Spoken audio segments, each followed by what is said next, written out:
Hi, I'm Pronago, and joining me as always is IskatuMesk for the Big Boys Table Podcast. How you doing? Hi. So today's topic is storytelling for interactive media. Last week we talked about building your own world. Now we're going to tell you how to tell a story within that world for the purpose of a game. Now, what is a game? Well, it's something you play, like Mesk's phone game, for example. And if you want to have a story with it, then you'd best not do it at the expense of your gameplay. Having just completed Vile Aggression and having previously completed Holy Shit, the English Language, as well as the Flame Knives, I think I know what I'm talking about when I say that gameplay is kind of important.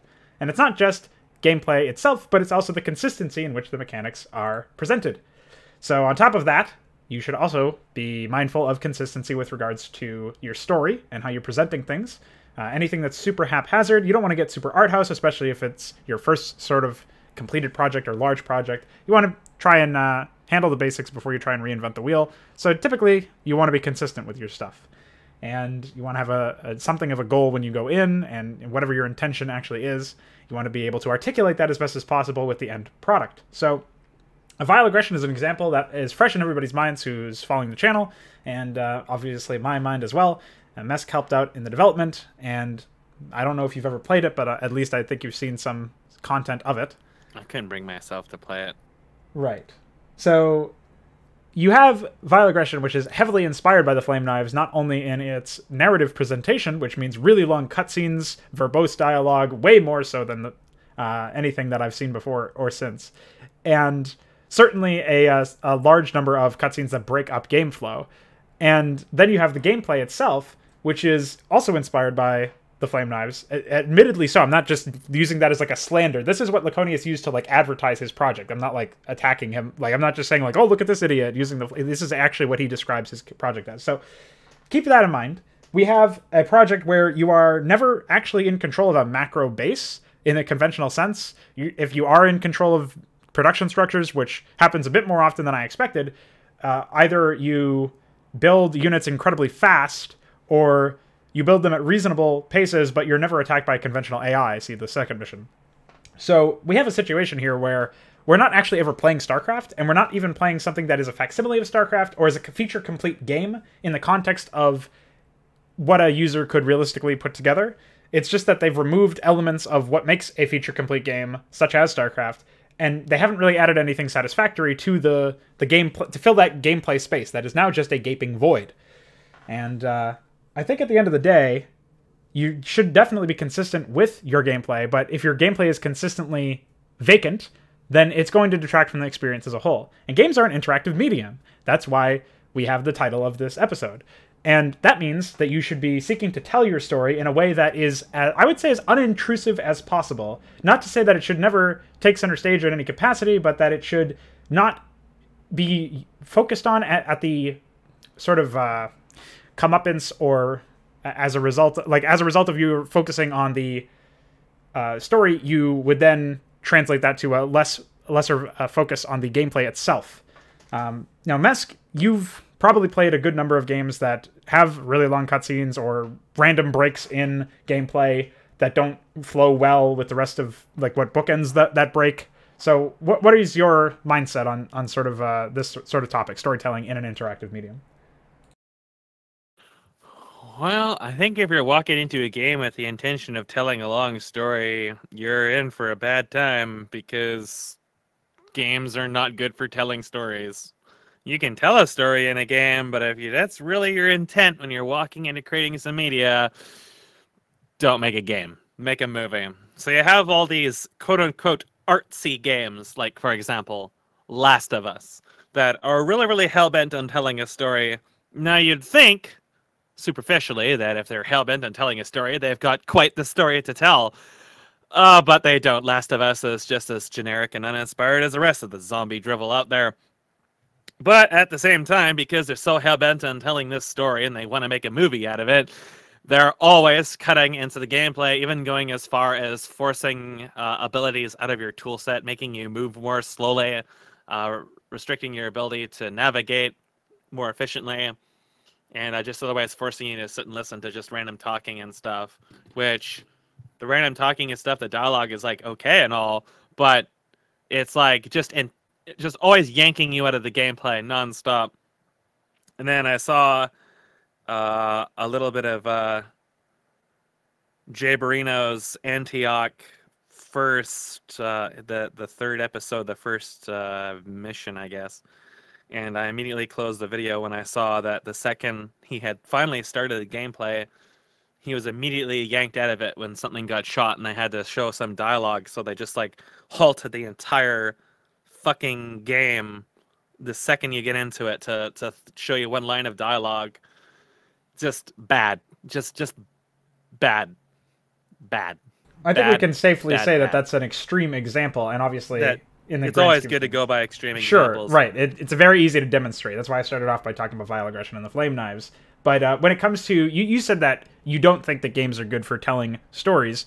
But would you agree that usually a well-established narrative or at least thematic for a world building can contribute positively to the overall gaming experience? Like if it's done well, if it's executed well, something like Bulletstorm, for example, where the story seems to be more of a vehicle to accelerate the gameplay itself. Or you haven't played Doom 2016, but for when you're not in menus applying skill points or whatever, you're usually doing a lot of shooting and moving, and the story is very barely there. I mean, you have that immortal quote from the original Doom developer, who said story in a game is like a story in a porno. It's not meant to, that it's expected to be there, but it's not that important. Yeah. So what makes a story live inside a game is its presentation. And what better presentation than through gameplay? Because that's what a game is. It's presenting you stuff to interact with, because that's what makes a game. Not like QTEs or whatever, but like you actually thinking and doing stuff.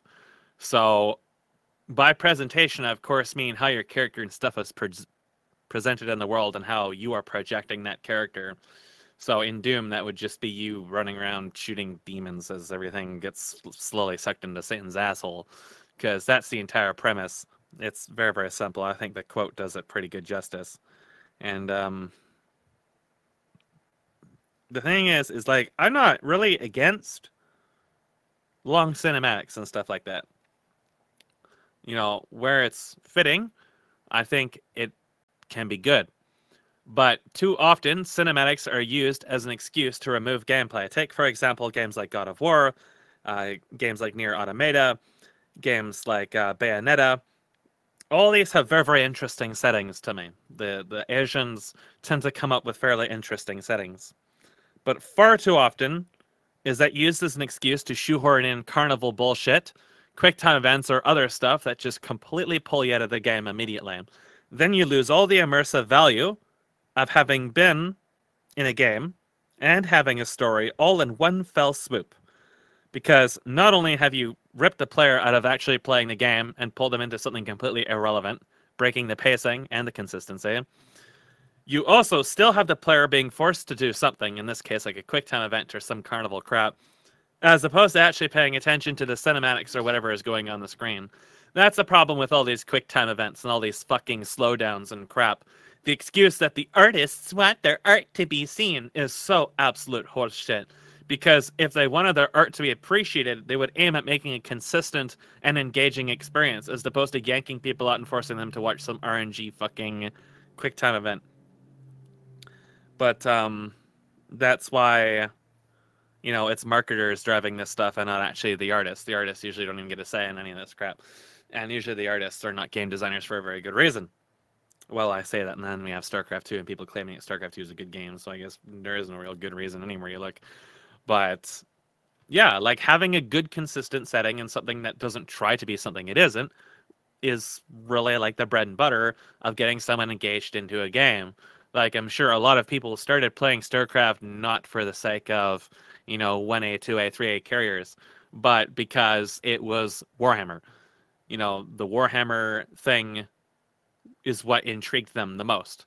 And a lot of them didn't even know what Warhammer was, but Blizzard added Warhammer into their franchises after the success of Warcraft, which was also just Warhammer. So Blizzard took someone else's idea and became popular with it, presented StarCraft, and StarCraft was something from a name that was growing and making itself and was relatively unique within, the world of PC gaming.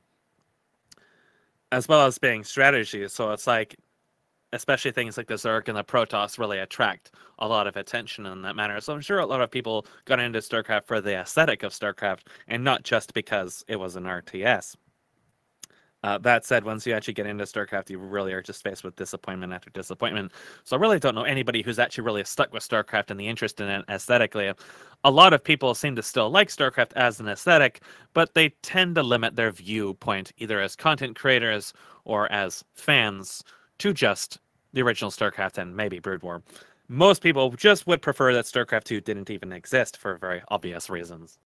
Yeah, well, on top of that all, you can analyze the plot and talk about how there's a great deal of issues regarding the plot of both games, regardless of the sequel even existing. But I, too, definitely saw the most potential out of the title through its premise, more so than I did through its execution. And I guess that's sort of a weird catch-22, because I believe that premises, ideas, they're mostly worthless. Like, they can be good inspirations for creators, and they could be good at attention grabbing. Like, oh, that's a cool idea. But usually it's people who enjoy the execution of an idea, regardless of the merit of the idea itself. I don't think ideas really have a lot of merit. I mean, we've talked before about Bulletstorm. I just brought it up earlier. That's an idea that's incredibly simple. The plot is really easy. Anybody can follow it. But the execution of the voice acting being pretty decent overall. The fact that the sound design, I think, in general was all right, and the whole the aesthetic, the execution of that aesthetic, like, it's more than just the premise. They say this in film schools a lot too. You'll have people who say, these high concept things, which are really like they're not quite easy to lose. That's the misnomer about the word high concept, is it doesn't mean that it's really flashy, or it's something that takes a lot of ironing into. It's something that's immediately catches your attention, and you immediately understand what it is, just based on like seeing a movie poster, let alone like a trailer or something. High concept films, generally speaking, have a lot of elements that match up with things like Transformers, where it's just a bunch of robots shooting each other. Okay, well, that's the plot. At least it should have been. It should. So in the early stages, I'm thinking like back to the 80s cartoon.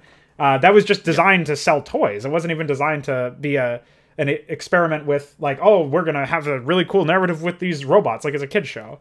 So you look at Transformers as a good example in the early days, but as well as, like, probably the first couple of movies, I think, were very, very simple, and they just were big, flashy special effects things, very high concept, very easy to immediately get. And something like a low concept would be like, I guess District 9, I think it's called, is the Alien movie. That's like probably an example of a low concept movie where you have to sort of see more than just the movie poster or the trailer to understand it. So you can have very simple ideas and they can be wildly successful, but more importantly, they can be good if they are executed well. The ideas themselves, I don't think it really matters. Like, you look at Breaking Bad, I don't think you've watched a lot of television, Mesk, so you're not familiar with it. That's ever interested me. So Breaking Bad's plot is that a high school chemistry teacher gets a cancer diagnosis and decides, well, you know how I'm going to fix this problem is I'm going to start cooking meth with a deadbeat student, a former student of mine, who's since dropped out of high school or whatever and has been a drug dealer. And that's like a really ridiculous plot. It's fairly low concept. Like, you don't expect a lot out of it. It's not going to immediately grab people. But the execution of the premise is what ended up making it so critically acclaimed. And I thought it was a pretty good TV show overall when I watched it. So it held my interest. It was certainly became more than the sum of its parts in that respect. It became more than just the idea. So you're looking at something where it's definitely not just, hey, you need to have really good ideas to start with. I think we talked about this a lot in the previous podcast as well. But when it comes to telling a story in a game, it's really about the execution. It's not so much about what your story actually is on its base particles. It's about how you present that story, and more so how you don't present it, because you need to be, first and foremost, presenting gameplay and presenting some sort of interactive challenge that the player then has to solve with whatever tools you've given them and whatever skills they can muster. And that's more about how they experience the story than it is about what your story actually is on its, when you strip it down and you take a step back and you examine it through an analytical lens in like some sort of video essay or something, as opposed to looking at it from the perspective of just, I'm playing it and experiencing it in the moment. So I definitely agree with your point about trying to make sure that you never are removing gameplay for the purpose of storytelling. Like God of War is a good example that you brought up earlier.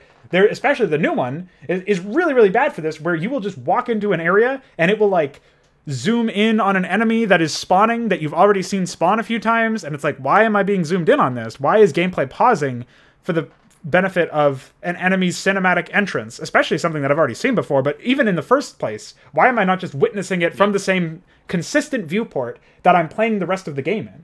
And obviously QTEs, etc., are very inconsistent with the rest of the game. But I suppose in consistency's sake, for consistency's sake, a lot of God of War is QTEs. So it's just not consistent with how it presents you with them initially. It's always like somehow they find a new way to gimmick in a QTE, which is really the big issue. Is it's never readable. It's never, expected. It's expected that there will be one, but whatever button they make you press or however they flash the read on your screen is usually pretty inconsistent from what I've seen of that game. So I can't quite speak to that. It's different for every title, but yeah, it's right. God of War is a fucking disaster. But I mean, like as you're saying, there's a lot of times where I'll go through a game and I review it and I think, this was actually a pretty neat idea. Like Blizzard has some pretty neat ideas. Like World of Warcraft has, like, you can see like each individual intern and their work in the game. You can kind of split it up just by the way stuff is written. And some of the ideas are really, like, not too bad as a concept. But then it came to the actual execution, and it's always bad, bad, bad, bad. Blizzard's worst point is their execution. That's why whenever they try to get creative, it tends to end terribly. If they just focus on ripping off other people, then it's really only as bad as whatever they ripped off of. But when they try to start tacking things on it, it always ends terribly. But there's, like, a lot of these games where some of the concepts are really quite interesting. Like, let's say, for example, Darksiders 2. When you start the game and enter the first area with the typical cliche, copy-pasted, cartoony giant guys with the dwarf voices, you get this kind of neat Irish music going on. It actually sounds pretty good. And then the rest of the game is just this generic droning drivel. They had this really neat idea for the initial music, and then they didn't pursue it whatsoever. Is one of the composer's worst soundtracks he's ever made. And then that theme kind of continues throughout actually a lot of soundtracks for a lot of things where they manage to, like, hash out a really iconic lead or one piece that's really, really good, and the rest of it's just all really recycled drivel. Jeremy Soule and Hans Zimmer are particularly bad for that, where they each have some really strong soundtracks for whatever reason, and then they kind of get into this habit, this meta, where their sound is just repeated over and over and over and over and over and over and over and over again, and all those soundtracks kind of just mash together. And then every now and then you come across one track that really, really stands out, and you got to wonder, why is this one track? They obviously were inspired by something, or had some great idea, and then it got fleshed out kind of, but then it wasn't pursued at all.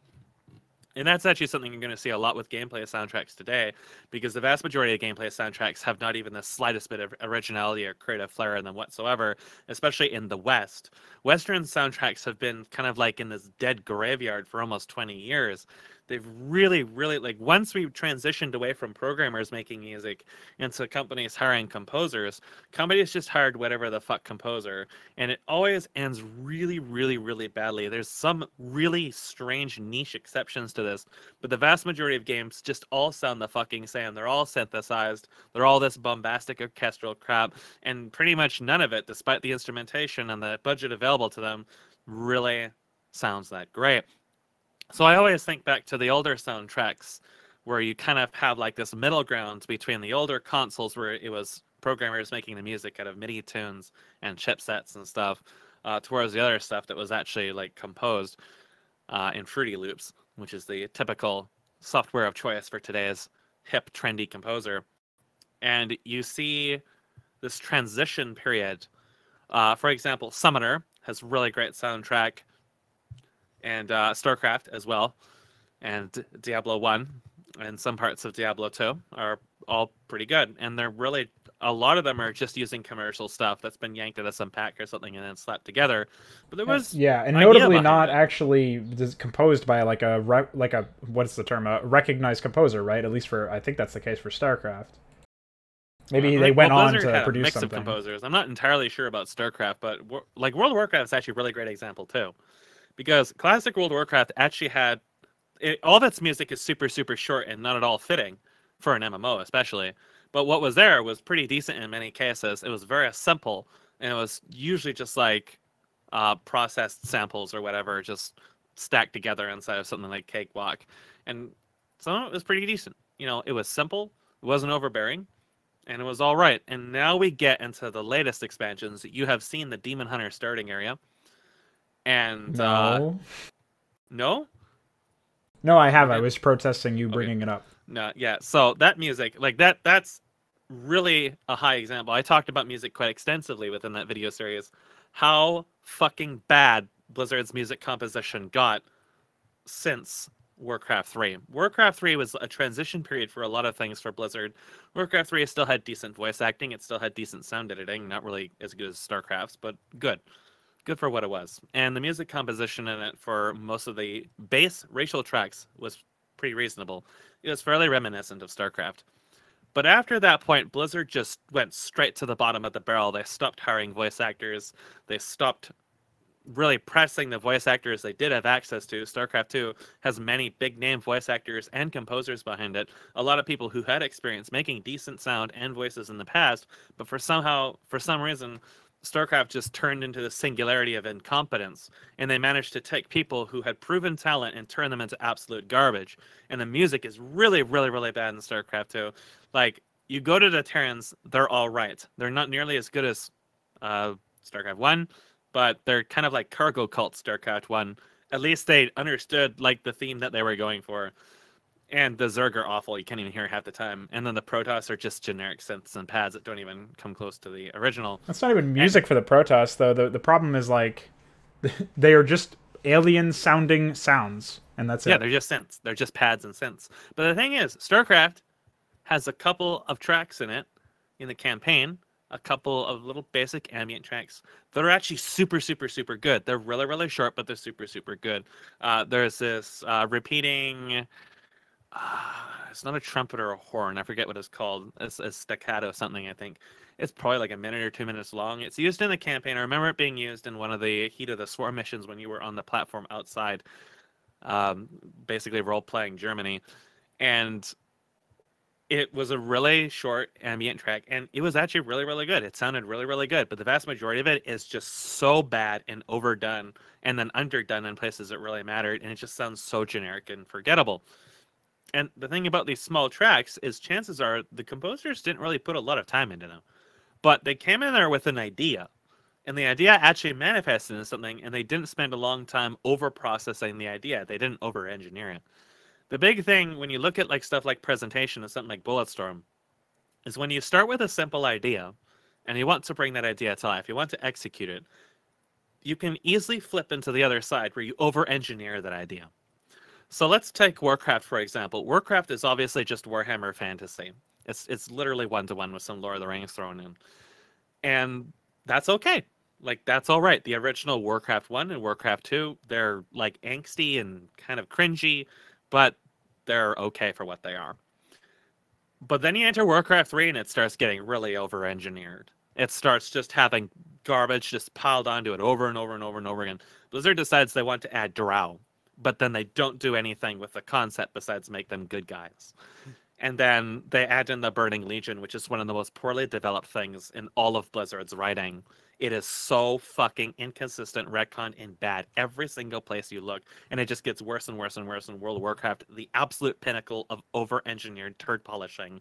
Even worse than StarCraft 2. StarCraft 2 is bad, but even worse is World of Warcraft. The amount of just what the fuck that happens in that game, even when you take out all the side quests and all the other villain of the day crap and all the other retconning and shit, just the main arcs between Legion, Warlords of Draenor, and then all the build up for the rest of the franchise, just between those, you literally get like fucking Overmind was a good guy and Kerrigan becomes Super Saiyan levels of fuck just instantly right off the bat. Tassadar is a Zelnaga. Yes, and Tassadar is a Naga. It is horrible because it's an over-engineered bullshit. Because Blizzard decides it's not just enough that we have demons that want to destroy our world because they don't like us. They have to actually be trying to destroy our world to protect us from the Void, which is basically the same as the Void in League of Legends and StarCraft. And and then we get into all the shit about the Titans and the reincarnating demons that are actually from this timeline, and then they all exist at the same time because they're actually timeless because we had to pull out some random crap from D&D. And then everything immediately doesn't make any sense whatsoever because it's so over engineered, because Blizzard had to make excuses to just give the illusion that the world had depth to it. It's all about trying to give the illusion that they actually put effort into designing the world when they didn't. When it's just people piling shit on top of shit on top of shit on top of shit, it just becomes this incomprehensible mass that, as a body, despite the fact it's so much larger than, say, for example, the lore you had in Warcraft 2, all the additions only detract from Warcraft 2.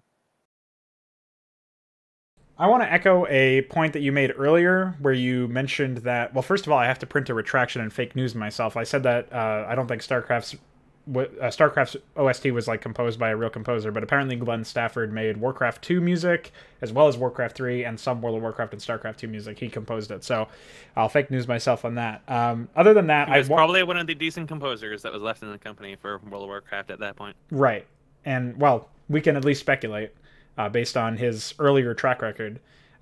Now, what's weird, though, because as a complete aside, Warcraft 3 has a lot of tracks in it that are literally just remasters, quote-unquote, of Warcraft 2 tracks, which is puzzling to me, because it's like, I mean, I guess you're milking There's actually that for, a reason. There's actually a reason for that. Okay. Blizzard is absolutely obsessed with referencing themselves over and over and over. It's self-fellation is what it is. Well, you know, it's really funny because around the time that Blizzard ended up coming into existence, I noticed that a lot of Activision games had random Lich King doodads in them. There's like one-off Easter eggs where you could find a random Lich King doodad, or like a frozen sword or something that's like meant to harken back to what's it called, Frostmourne. So it's really weird that they end up referencing themselves like across companies. That feels a bit more like the Japanese, where they'll just like be inspired by something or whatever. But it is weird that it coincided with the merger. It's very strange. On one hand, you can see it as Activision celebrating the assimilation of another hunk of lard. Hey, your resistance is futile. Trophies. What I will say, the point that I wanted to echo earlier that you brought up is you brought up this idea of like the first track in game music, or some of the first tracks being promising. Like I think you brought up Darksiders 2 as an example for that. And do you think this is merely a lack of inspiration, or is that deliberate by the developer after the composer has already completed their work, where they will say, hey, this is like the only good track we have, let's put it at the front and make people think that this game might have a good soundtrack? I think it's a combination of both. So a lot of composers don't like working on low budget. They're very, very greedy. And a lot of composers just don't give two fucks about their job whatsoever, at least in the West.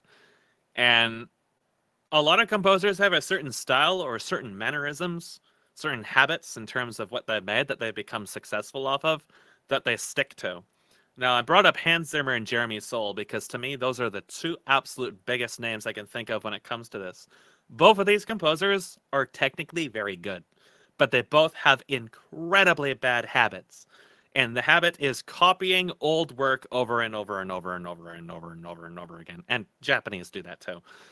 And one of the most prominent composers today, if you're really following a lot of music, is Sawano. What the hell's his full name? Anyway, Sawano, Japanese. So he made the music for Gundam Unicorn, Attack on Titan. I think he at least contributed to what's it called? Xeno. You're thinking of Hiroyuki? Hiroyuki Sawano? That's who I have listed as my Attack. So. I have the Attack on Titan soundtrack downloaded. Yeah, so him. So he's all caught up and partially leading this current trend with Japanese music, which mixes sort of electronic and dubstep and metal in some cases with some ethnic stuff. And he's really at the forefront of that. He's really taking the lead, especially due to the popularity of anime such as Attack on Titan. They're really leading his tracks, and he's got some really, really great tracks in there. But I downloaded a tremendous, like, every single album he's ever made, and I've gone through them back to back to back.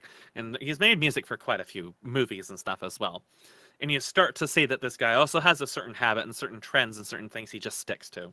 Now, a lot of consistency is also like a really important thing as a composer, because sometimes developer, whoever's looking to hire you to make their soundtrack, is going to be like, hey, I like this sound, can you make this sound for me?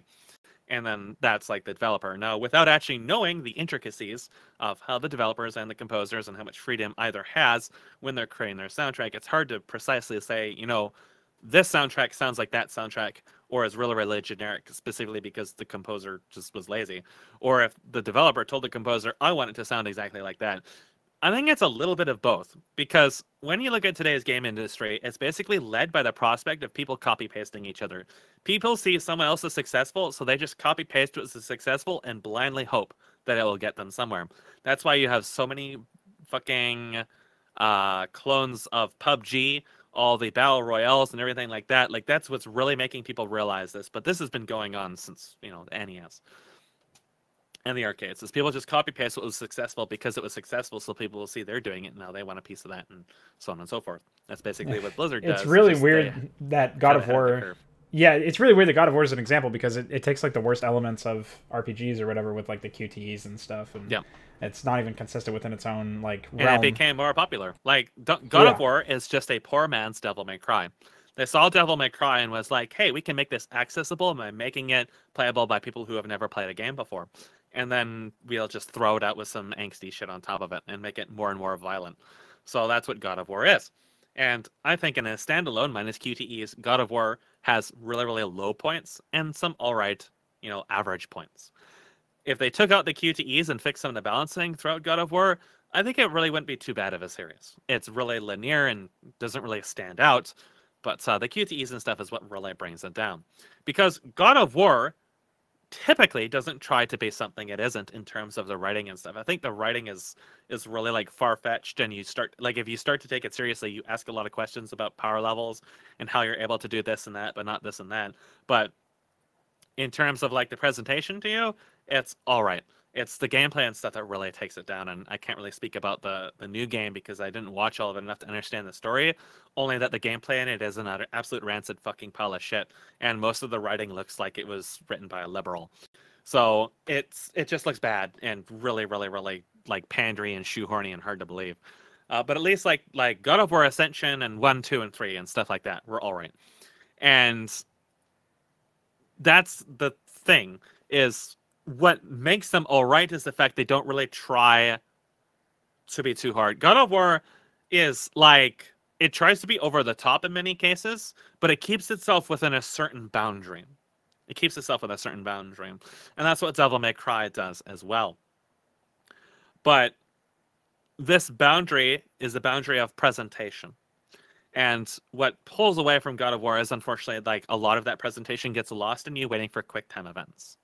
So this actually, I could observe this in a more like malleable front going from Lords of Game Testing 1 to Lords of Game Testing 2, because in Lords of Game Testing 2, Konami forced the developer to have an option to turn QTEs off.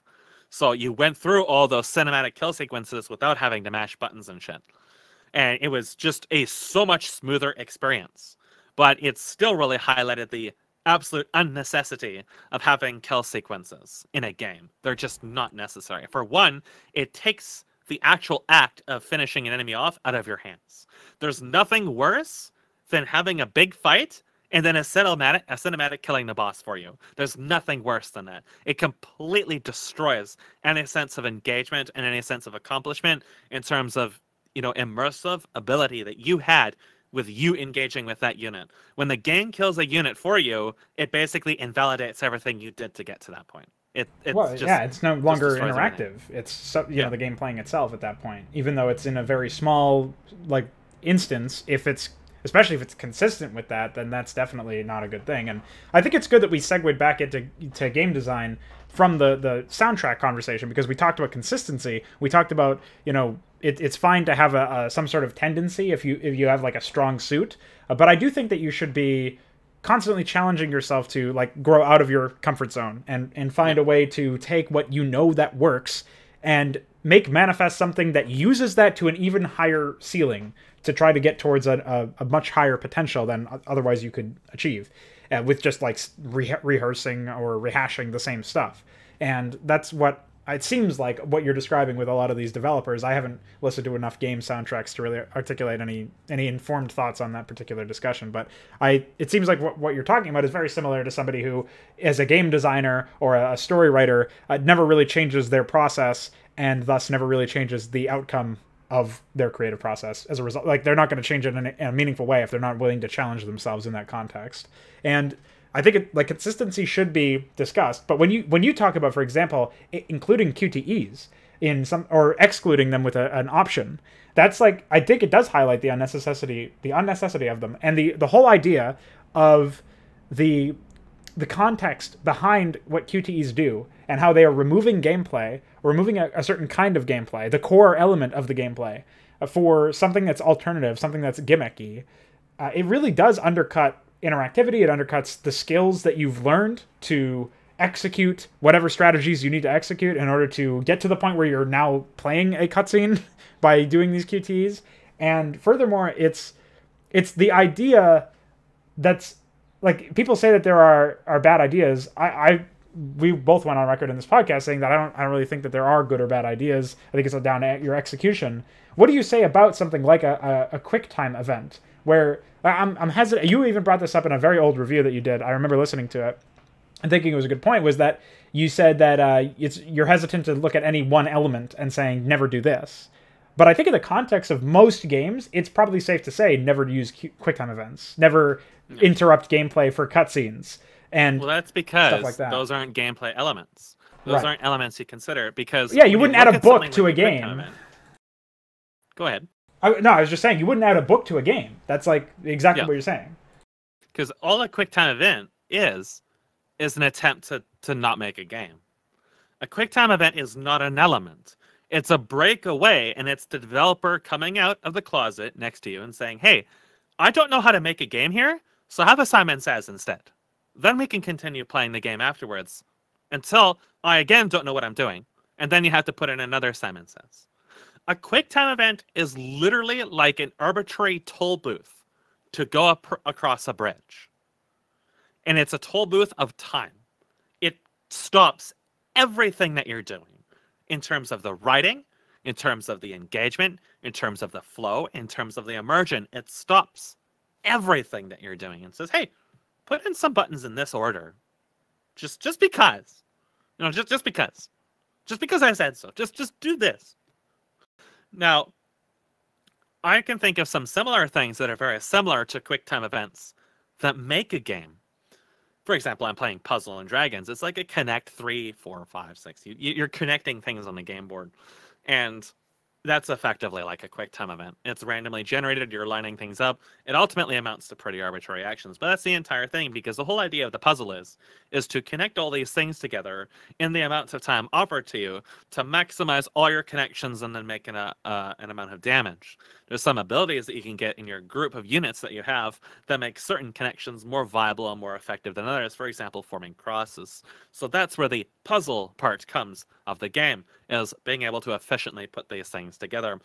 Ultimately, it still amounts to a QuickTime event, but it has more engagement to it than what actual QuickTime events do. Now, remember, a QuickTime event doesn't necessarily need to be an arbitrary series of button prompts on your screen.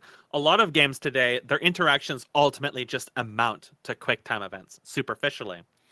And like, go over here and touch this, go over here and touch that, go over here and touch this. For example, in World of Warcraft, in their latest HIP expansion, Legion, they've added an area called Argus, which is actually probably one of the ugliest, most brain-dead areas that they have ever added in any one of their games since Overweight.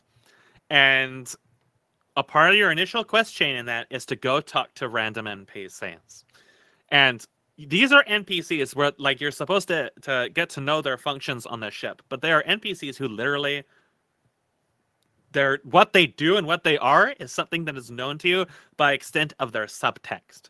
But Blizzard needed to pad out the quest chain to make you waste as much time as possible. That's a QuickTime event. That's literally the exact same thing as a QuickTime event. It's something that doesn't actually contribute to the game whatsoever. And that really amounts to the vast majority of actual content within games, because there's very little actual thinking or interaction involved. If there's something that doesn't actually require you as a player to use your brain to actually figure out, even as something as simple as just matching colors inside Puzzle and Dragons, chances are you could remove that thing from the game and you would be better off. Now you can focus on the things that actually do require engagement. And that's what I mean by not over-engineering something. Of course, when you're talking about things like World of Warcraft, you're not really talking about games. You're talking about clever marketing and microtransaction and whale hunting mechanisms disguised as games.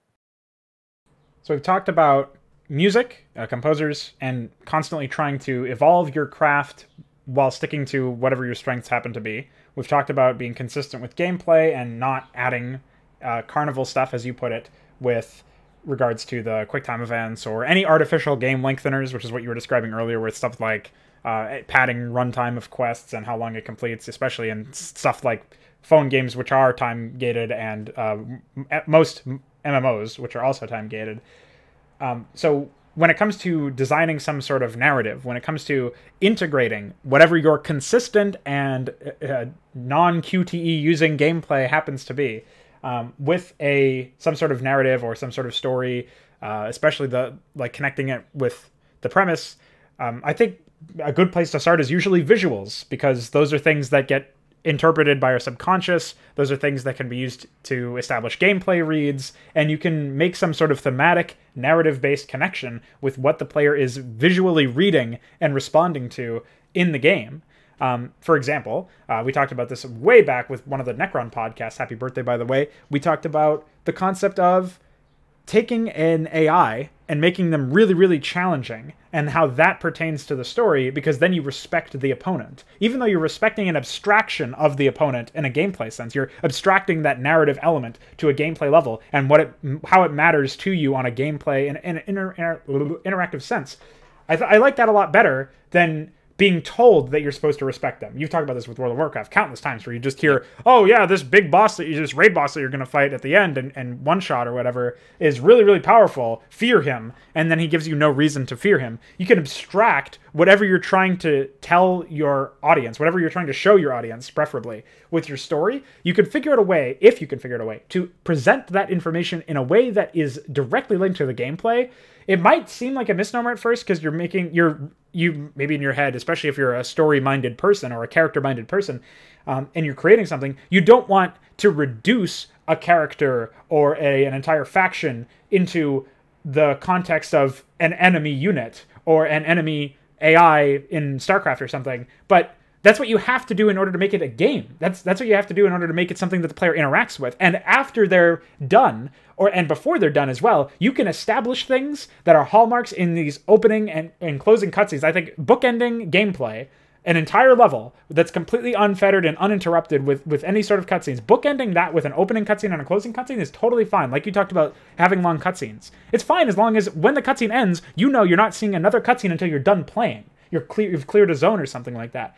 I think that's an optimal way to at least start out, and you should really try and keep within those boundaries until you better understand the work, especially if you're a newcomer and you're just starting out in this sort of field and trying to make a game that has some sort of compelling story or narrative pull to it. I think if you're going to design an enemy that should be respected or an ally that should seem competent, you should make both of these things exactly as competent and respectable as you expect the player to interpret them from a story perspective. You should make them exactly as respectable in the gameplay sense. And I think you should avoid difficulty sliders, because that can undermine your work as well. Because people could set it to a higher difficulty than what you intend to play the game as. And as such, an enemy or an ally will be too good for what you want them to be, and that'll seem unrealistic. Or the more common instance, where people will set it to an easier difficulty, and then it'll feel too easy. The enemies will not feel like they can be respected. They'll just be like easy mode StarCraft 2 units that are just sitting there, or Warcraft 3 units that are just sitting there waiting to be baited one by one into a wall of death from your hero or something. Like it's not nearly as respectable as an actual thinking enemy, or an enemy that perceives to be thinking, has some sort of thought, problem-solving shit going on in its head. Like Dark Souls is really bad for something like this, where you'll be playing this game and enemies will just fall into the world space or something because they can't see Z. Like, they're obviously not playing by the same rules as the player, but they're not even trying to challenge the player in that sense. So it's not easy to respect something that's trash. That's just a trash mob that you can one-hit. You can respect it in the sense that it can do a lot of damage to you if you let it, but if you're a good enough player, you'll never let it have that opening. And it doesn't feel like you're really accomplishing anything in that context either. It's not like, oh, I've beaten the game. I'm playing a better version of the game than the enemy that I just defeated is, because they're not actually supposed to hurt you. They're supposed to be countered. They're designed to fail as opposed to designing to have some sort of victory condition of their own. And thus you have more of an, like, that to me seems way more of a, this is just a regular unit in a game, and more reductionist in the context of looking at it like, you know, that fear of a creator who's really putting a lot of effort into their characters and stuff. I think if your enemy is not respectable, then I'll just look at it as not as a character within your world, but just as a unit within the game.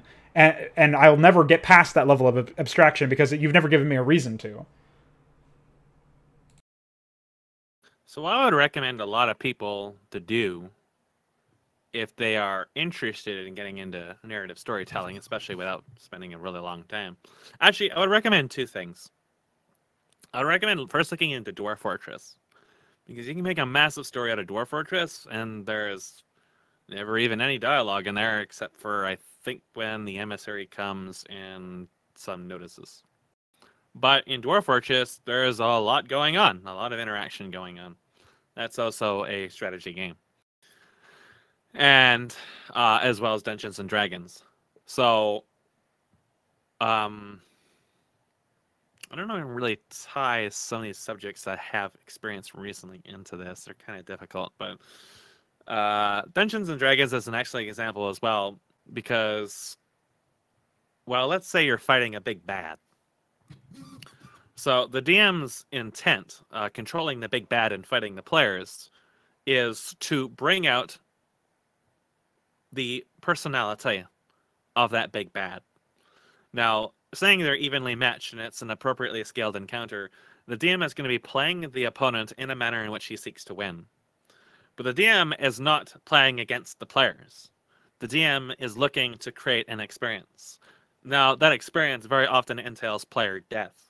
I've talked very extensively with someone who has run like hundreds and hundreds of games. Not just D&D, but also like play-by-post and stuff, both in real life and on the internet. And he says player death to me is just an element for storytelling. You know, now this is a system that's driven very heavily by random numbers. So random numbers in this case are seen as elements for storytelling rather than, you know, something negative. And I've talked to a whole bunch of different players throughout time now, and I've also very recently, man, English is just not good for Canadians. Holy shit. I've very recently experienced when mindsets around something can clash very violently, resulting in mountains and mountains of salt when some people take this stuff a little too seriously. And I still, like, I can't really think of a good resource is really the main thing. I can't really, like, look at a good resource. I think that YouTube series about D&D and stuff like that are too processed to look at. I think they're an incredibly bad example. Whereas at the same time, I don't think my casts for D&D really get into nitty-gritty details that would really offer excellent educational resources, because it's just not a subject I'm, like, comfortable enough to really tell you a lot about. But I think that as a concept, when you look at D&D and when you think about it as the DM creating an experience rather than seeking just to destroy the players or get revenge on them or whatever, and how the DM is still a player in himself, he's playing a game, just a different set of cards, you can kind of apply that example to stuff like making a campaign or a video game, in which, as a designer, you obviously want to challenge the players. That's the entire part, because your goal is to create an experience, and you can't have an experience without the player being challenged, because part of things, especially conflict and competition, is overcoming challenge. Without challenge, there is none of that engagement, there's none of that risk, there's none of that reward, there's none of that accomplishment. You miss all the points that basically build the entire foundation of playing a game to begin with. Even if it's an incredibly simple game, like matching 3 there's still competition in it, there's still engagement in it, and that is the foundation for the reason why anybody sits down to play a game to begin with. If they think otherwise, they're just deluding themselves. They're just ignoring it. They're living in ignorance. And in all likelihood, they're just masochists. Most of these people will never derive true, genuine entertainment from games, or at least never experience what a game can actually genuinely offer when it actually tests them. Because when something pulls your focus into it, then everything else as a result is going to be more pronounced, including things like the setting and the story. And the reason why I bring up D&D is because D&D basically absolves all the limitations that a video game has in that regards. And a well-run D&D game is going to be both immersive and challenging. So it has everything and all the tools you could possibly need to actually accomplish that, in which you can decide to do whatever you want to do within the limitations of your abilities as a character and be rewarded thusly in a realistic response, including being punished and rewarded. And the reason why I bring up Dwarf Fortress is because Dwarf Fortress is like a melee game in StarCraft, except it has everything going on from medical systems to physical layers of armor and flesh on a unit when they're hit by something. It offers all the abstractions you could possibly want while being very, very time-tested. It is both a deep and engaging game, and at times can be extremely challenging as well, and also RNG-driven. These examples to me make good starting points to learn, because as a designer, I think first and foremost, you should learn how to work with an absolute bare minimum, but also learn to work with an example that offers you the flexibility to do what you actually want to do. D&D can be played in a whole variety of ways. There's a group of people I know who play with very, very little RP. They basically see each session as a gauntlet to throw their like min-maxed characters at whatever ridiculous shit the DM has thought of. Whereas this other individual who runs these games is looking primarily for the immersive experience and is willing to kind of bend the rules and make concessions for people if it really fits the concept and makes sense. And D&D offers you the flexibility to make these decisions and seek out these experiences precisely as you desire. The reason why I ended up leaning more to D&D and stuff after I got involved with it, rather than start pursuing stuff like another mod or a game project, is because no matter the engine I look at, I can't see any possible way a video game can even compare to a well-done, written experience, because there are just too many limitations in terms of what the medium as a body actually offers you the ability to do. Now, perhaps if I was to seek a very specific gameplay experience, then I would do that. But I think I would be approaching the writing from a very, very different angle, and I'd be looking at it from a very, very minimalist perspective. Well, I think that's exactly the word, minimalist. And this is why I encourage people to look at the basics as opposed to get arrested, which is what's going to happen to me in a few seconds because I'm streaming to YouTube, and that is arrestable crime. Outside of that, I think that it's really important to have mastery over the basics and then start figuring out, okay, well, I've worked with something that has a lot of limitations, but whatever that something is has allowed me to tell a story that I want to tell, or design a game that I want to play. And it comes down to, I think creators should always be designing to their taste. And I've certainly been more vocal about perspectives that would lead people to think the other way. And I understand that because a lot of times I'll critique stuff and I'll say stuff that I like. There's a right way and a wrong way to do things. Well, there is an objective quality to what you are doing and what decision you are making. But if that's what you want to make, then it sort of trumps any critique I'm going to have of it. Hopefully you still want to also improve as a creator, but if you don't, then there's nothing really that I can do there. And that's not really like a value judgment either. I would personally always want to try to improve, and that's what I always try to do. But bottom line is, some people are content with whatever they're making, and it's just a hobby to them in the purest sense, not in a sense where you want to really master a craft that you're doing as a hobbyist, but in a sense where you're totally content with whatever you're making. And it comes down to the individual in general. One of the reasons why I think educational content like this, especially about games, is really useful is because it's really still a very young genre, and I would say even more so than it is young, it's underexplored. Like you have really, really rare titles like Bulletstorm where the story, or Doom, I guess, is a better example, and more fresh in people's minds, more people have played it, where the story is so minimalist and so limited that it never gets in the way of gameplay. And gameplay is always coming first. You'll have like story attached to a loading screen due to the limitations of the hardware at the time. And that's like, oh, here's a map of where you are, and this is where you just were. And like, that's most of the story in the original Doom. And so as a result, you have very, like, it's left to the imagination, and you're told that you're fighting against demons, and just by visual clues you can figure that one out.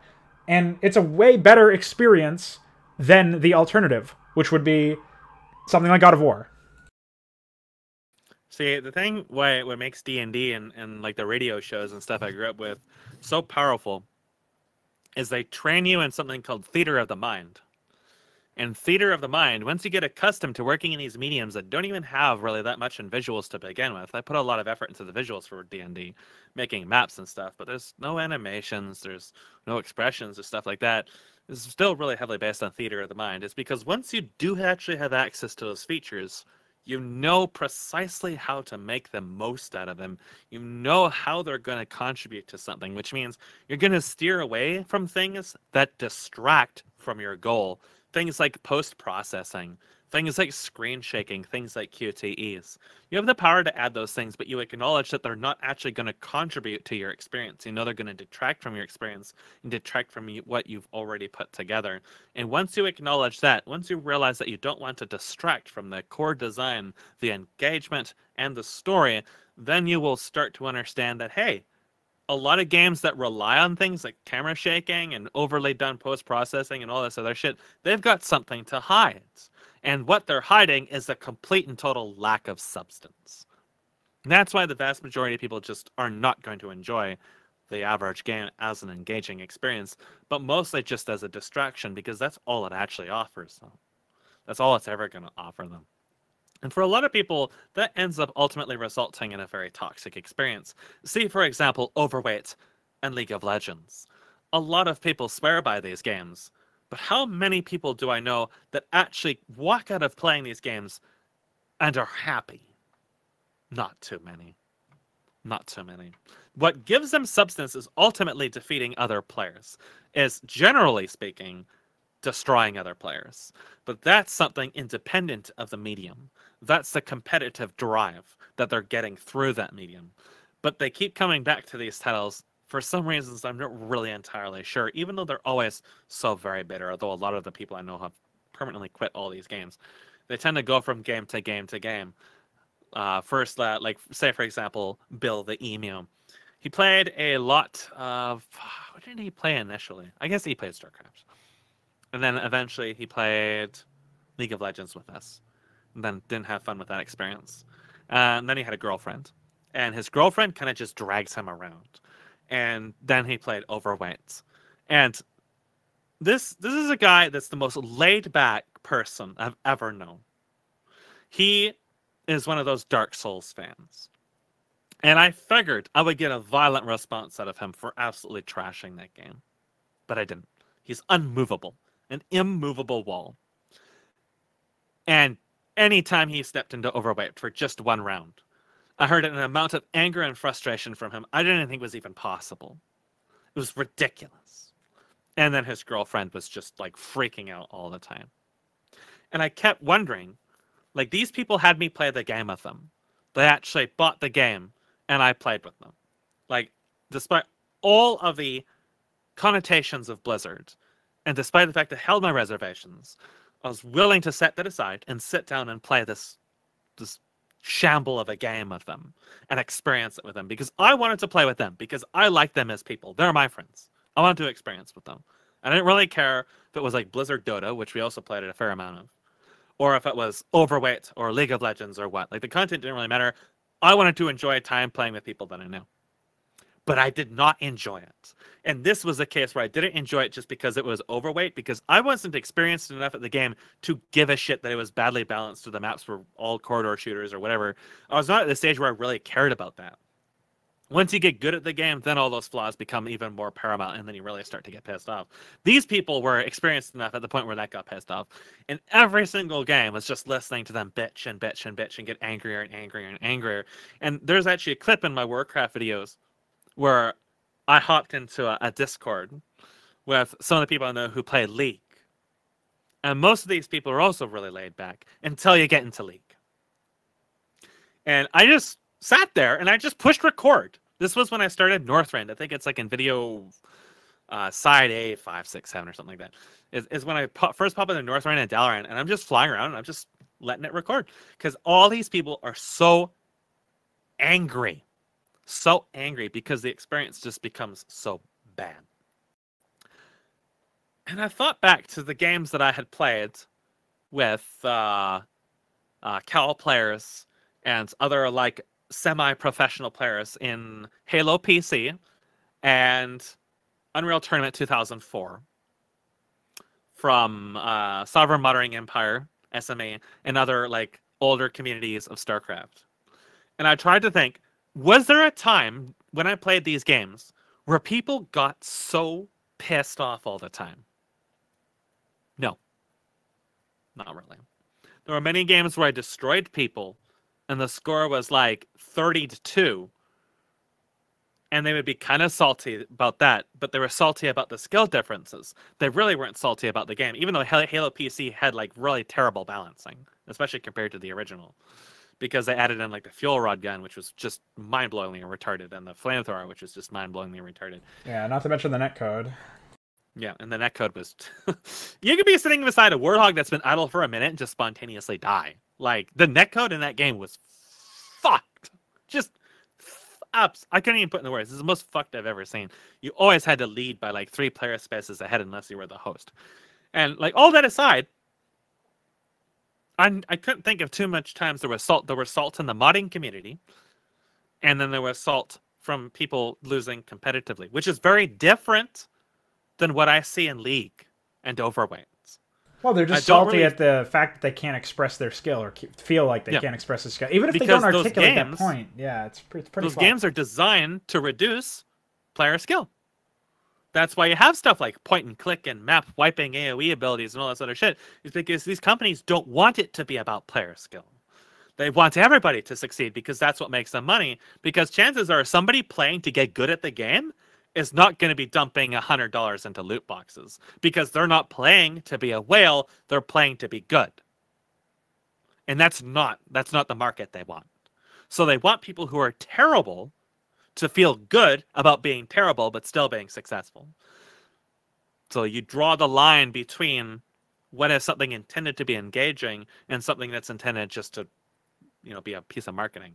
Yeah. And as a result, the people who want to be good and constantly get fucked over by this kind of design, they still have that drive to be good. They still want to be good.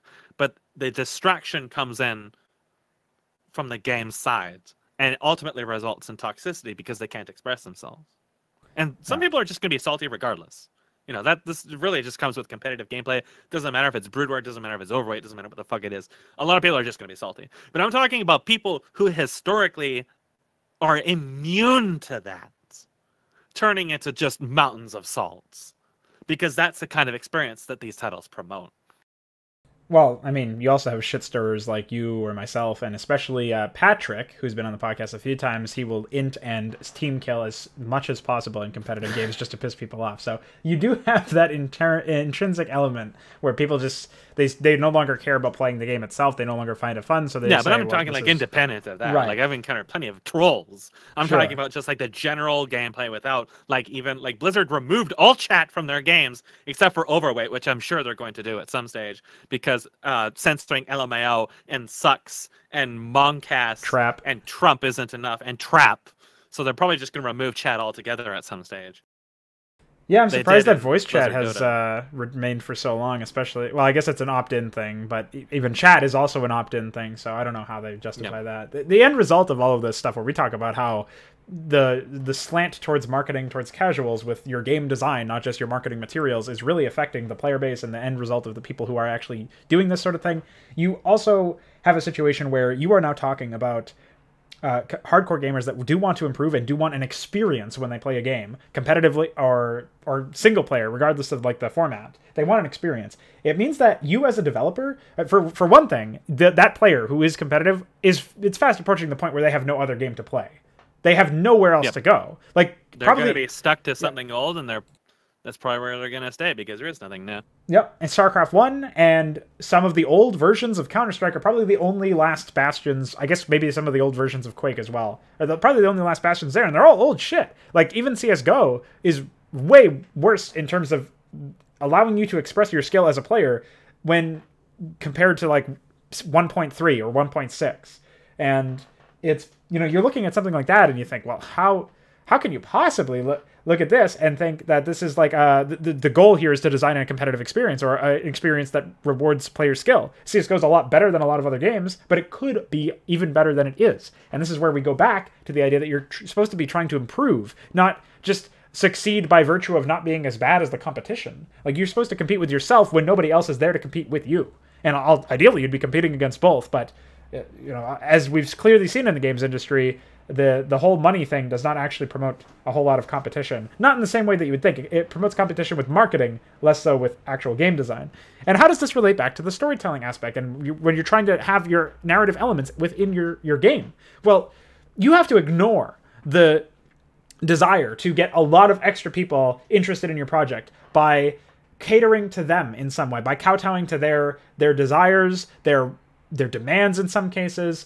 There's plenty of people who I would get way more interest if I made something in StarCraft 2, perhaps. Probably not at this point. Warcraft 3 especially. There's way more of an active user base there, but I make my stuff in StarCraft 1, and eventually I'm going to make my own game. But the idea that the core audience could be bigger is always tantalizing in a sense, especially if you really like feedback. And chances are, especially the hardcore developers among us who have made the decision to avoid a bigger audience. Even the idea that I'm working with stuff in an older version of the game instead of developing for remastered limits my audience pretty heavily. And, I love feedback. I really get a kick out of responding to comments and people saying, hey, I think about this, about that. And that's really useful to me. I've gotten some of the best responses out of places like Team Liquid or my own Discord server to the content. And that really does change how I perceive something that I'm already wrapped up in the design process itself. And that to me is really valuable. But when you make a decision to make something to your own taste, to design to your own taste, and you also want it to be really good, and part of your taste is a high level of standard, a high expectation of your own capabilities and the quality of the product that you want to put out, you have to completely divest yourself from any interest that would involve catering to a larger audience. You can do your best to market whatever you're doing. You can make a trailer, you can post it everywhere, you can get people to fucking upvote it on Reddit if you want, whatever the case may be. But the bottom line is that the product that people play has to stand on its own merits if you want it to be really good. It can't stand on marketing. We know this. We've played games that maybe the trailers got us really hyped. Not us more cynical fucks like Mesk and myself, but some of the general audience and some of the general gamers, they have certainly been hyped up for a game. I remember when Halo 4 was coming out and back before I had any standards whatsoever, and I was like, wow, that trailer looks so cool. I was looking up all this information. The last game I was ever really hyped for was that. And when I played it, I was very disappointed. And we've all had that point where we feel like spurned lovers or something, where it's like, oh, this thing that I was so passionate about that I really wanted to be good was just shit, and I had to deal with the buyer's remorse where I spend this much money and this much time especially. And you have to completely divest yourself from the idea that you want a lot of recognition. You want a lot of you can build up whatever hype you want, but you know from your own experiences with games that it can't just be about the hype. It can't just be about recognition. It can't just be about references, and marketing is not going to make your game. So you have to make a game that is genuinely enjoyable to play. And I think the bottom line that we're getting to here, and I guess we'll wrap it up way later because I don't even think we're halfway through this podcast. I don't know how much longer you have, Miss, but my main idea is to talk about the end result I think we're getting towards and the hinting at since the beginning is that story actually shouldn't be your main focus when you're designing a game. It should be your gameplay. And I've said this plenty of times, but if you're going to have a game flow, if you're going to have a gameplay pattern in your game, you want to make it consistent. You want to make it evolve over a certain point of in time, where something like an RTS is very easy to look at. You start out with less tech than you end up with. You start out with less options, less tools, and a smaller scale in general than what you end up with. Maybe that's not true for every project, but for the vast majority of it, it is. It's a very easy way to sort of conceptualize the process of scaling up in complexity. You're learning the ropes. You're figuring out what does what and how the interactions work. And as you build your knowledge base and you build your skills up and you figure out what works and what doesn't, you're adding more complexity to it. Every mission, every mission brings something that the other mission didn't, while also retaining all of the components of the other mission, at least in theory. And that should be your base element, but you should also be doing this with your story. You can study stuff like 3-act structures in films. You can figure out what works with narratives and what doesn't. You can figure out how to design really good characters, but you have to figure out how to present that through the lens of an interactive medium. or medium. And in this case, you're talking about games. People should be playing your game, not watching your game, not reading your game, not like turning a page with your game by pressing a QTE or doing a quick time event or something. Like some button mashing shit. You know, think of, if you've ever seen Arkham Asylum or any footage of the Batman Arkham games, anytime you walk up to a vent, you have to prove your fucking Viking strength by mashing a button. And it's just like, there's no reason for something like that. And, you know, it would be a little bit easier to avoid and to look past if the gameplay itself was any good. But I can't help but think that somebody programmed that function into the game when their time could have been spent designing a better game, like core gameplay, instead of worrying about that. And there's so much of that stuff anywhere. You really just have to look for it and you'll find it. Sometimes, especially lately, you don't really have to look for it. You could just, it announces its own presence immediately. And you could just sort of smell it from a mile away. But I think the end result is you have this desire to tell a story. And you want it to be an interactive story. You want it to be something where the player experiences it themselves as like some sort of figurehead within the story itself. Maybe they're you know, following the perspective of a character. Maybe they are the character. Whatever the case may be, maybe there's multiple characters, there's multiple perspectives, and the player is playing as multiple perspectives, or a top-down commander view while other things are going down, and they're just sort of there for the ride, and they're they are the focus, the source of most of the change and the progression of your story as well as your game, because they're the ones who are playing it. And I don't think you should ever have, aside from opening and closing cutscenes, any sort of situation where you're looking at the player not actually driving the story somewhere. And you can say that there's an AI faction that fights them back in an RTS, or a bunch of a group of AI enemies that are the player's main opposition, and maybe they come to the player and the player reacts in gameplay. But the thrust of the gameplay, and thus the thrust of the story in a game, should come from the player's own actions, at least in my opinion. I think that's where you should start from. And when you're looking at something like an RTS, I think a lot of people here are familiar with that stuff just based on my channel's audience. I look at something like a StarCraft level or a Warcraft level, and I think that it's best if it's bookended by cutscenes, like we've been talking about, and if there's no interruptions in the gameplay. If there's just complete objective one, maybe there's some optional shit at the same time. Maybe there's whatever other components you want to have, but from beginning to end, as soon as the gameplay starts, it should only end when you're having another cutscene. What does an ideal RTS mission look like to you, Mesk? Since you have worked on your own campaign in the past.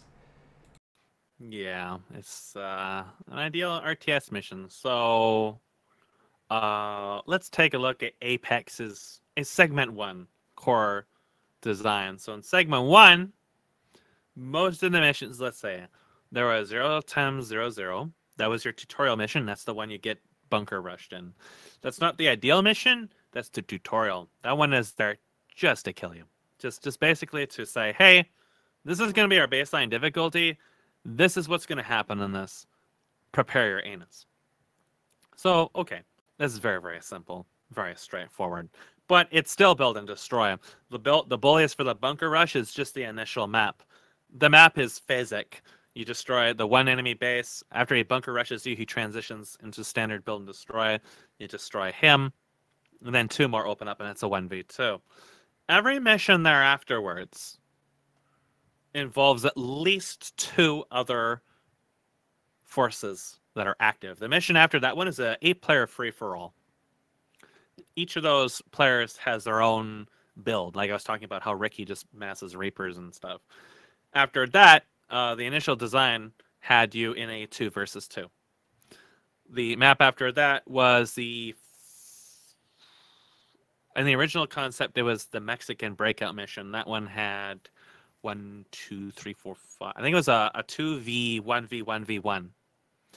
After that was the Zurich map. That was a 2v3. So you see, the trend is towards large scale. Because when designing Apex, I'd acknowledge that yes, there were other build and destroy campaigns out there, their quality notwithstanding, and none of them were big scale, except in very, very specific instances. I did play RCX's Makani campaign some time ago. There was 1 or 2 missions in that game that had more than a 1v1 going on. Because when you look at the vast majority of these campaigns in the original StarCraft, where it's you versus like 4 or 5 different Zerg colors, it still ultimately amounts just to a 1v1, basically. Yeah, it's very rare exceptions where you have an AI ally or multiple groups independent, like 1v1v1 or whatever, like you were describing. So the experience I was looking for is something that, for one, allowed you to express your play style.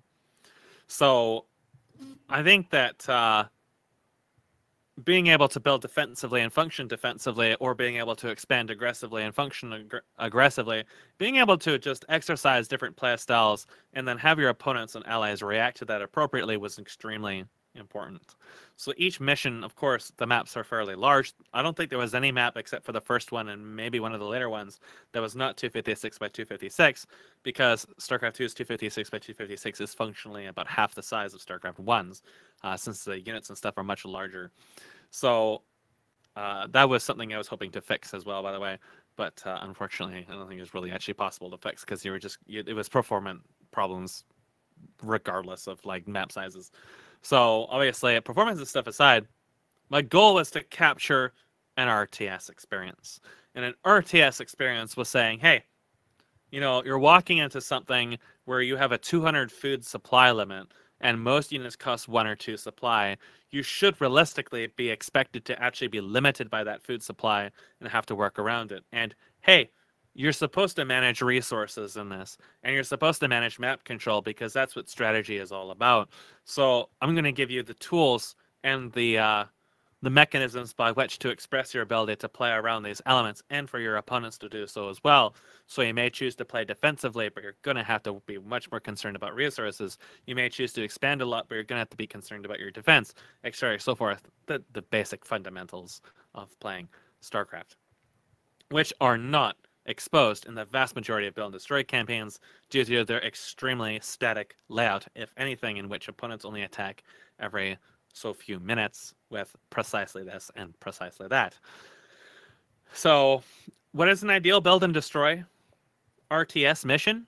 Something that plays like an actual multiplayer game at a large scale. Something that encaptures the strengths of the RTS.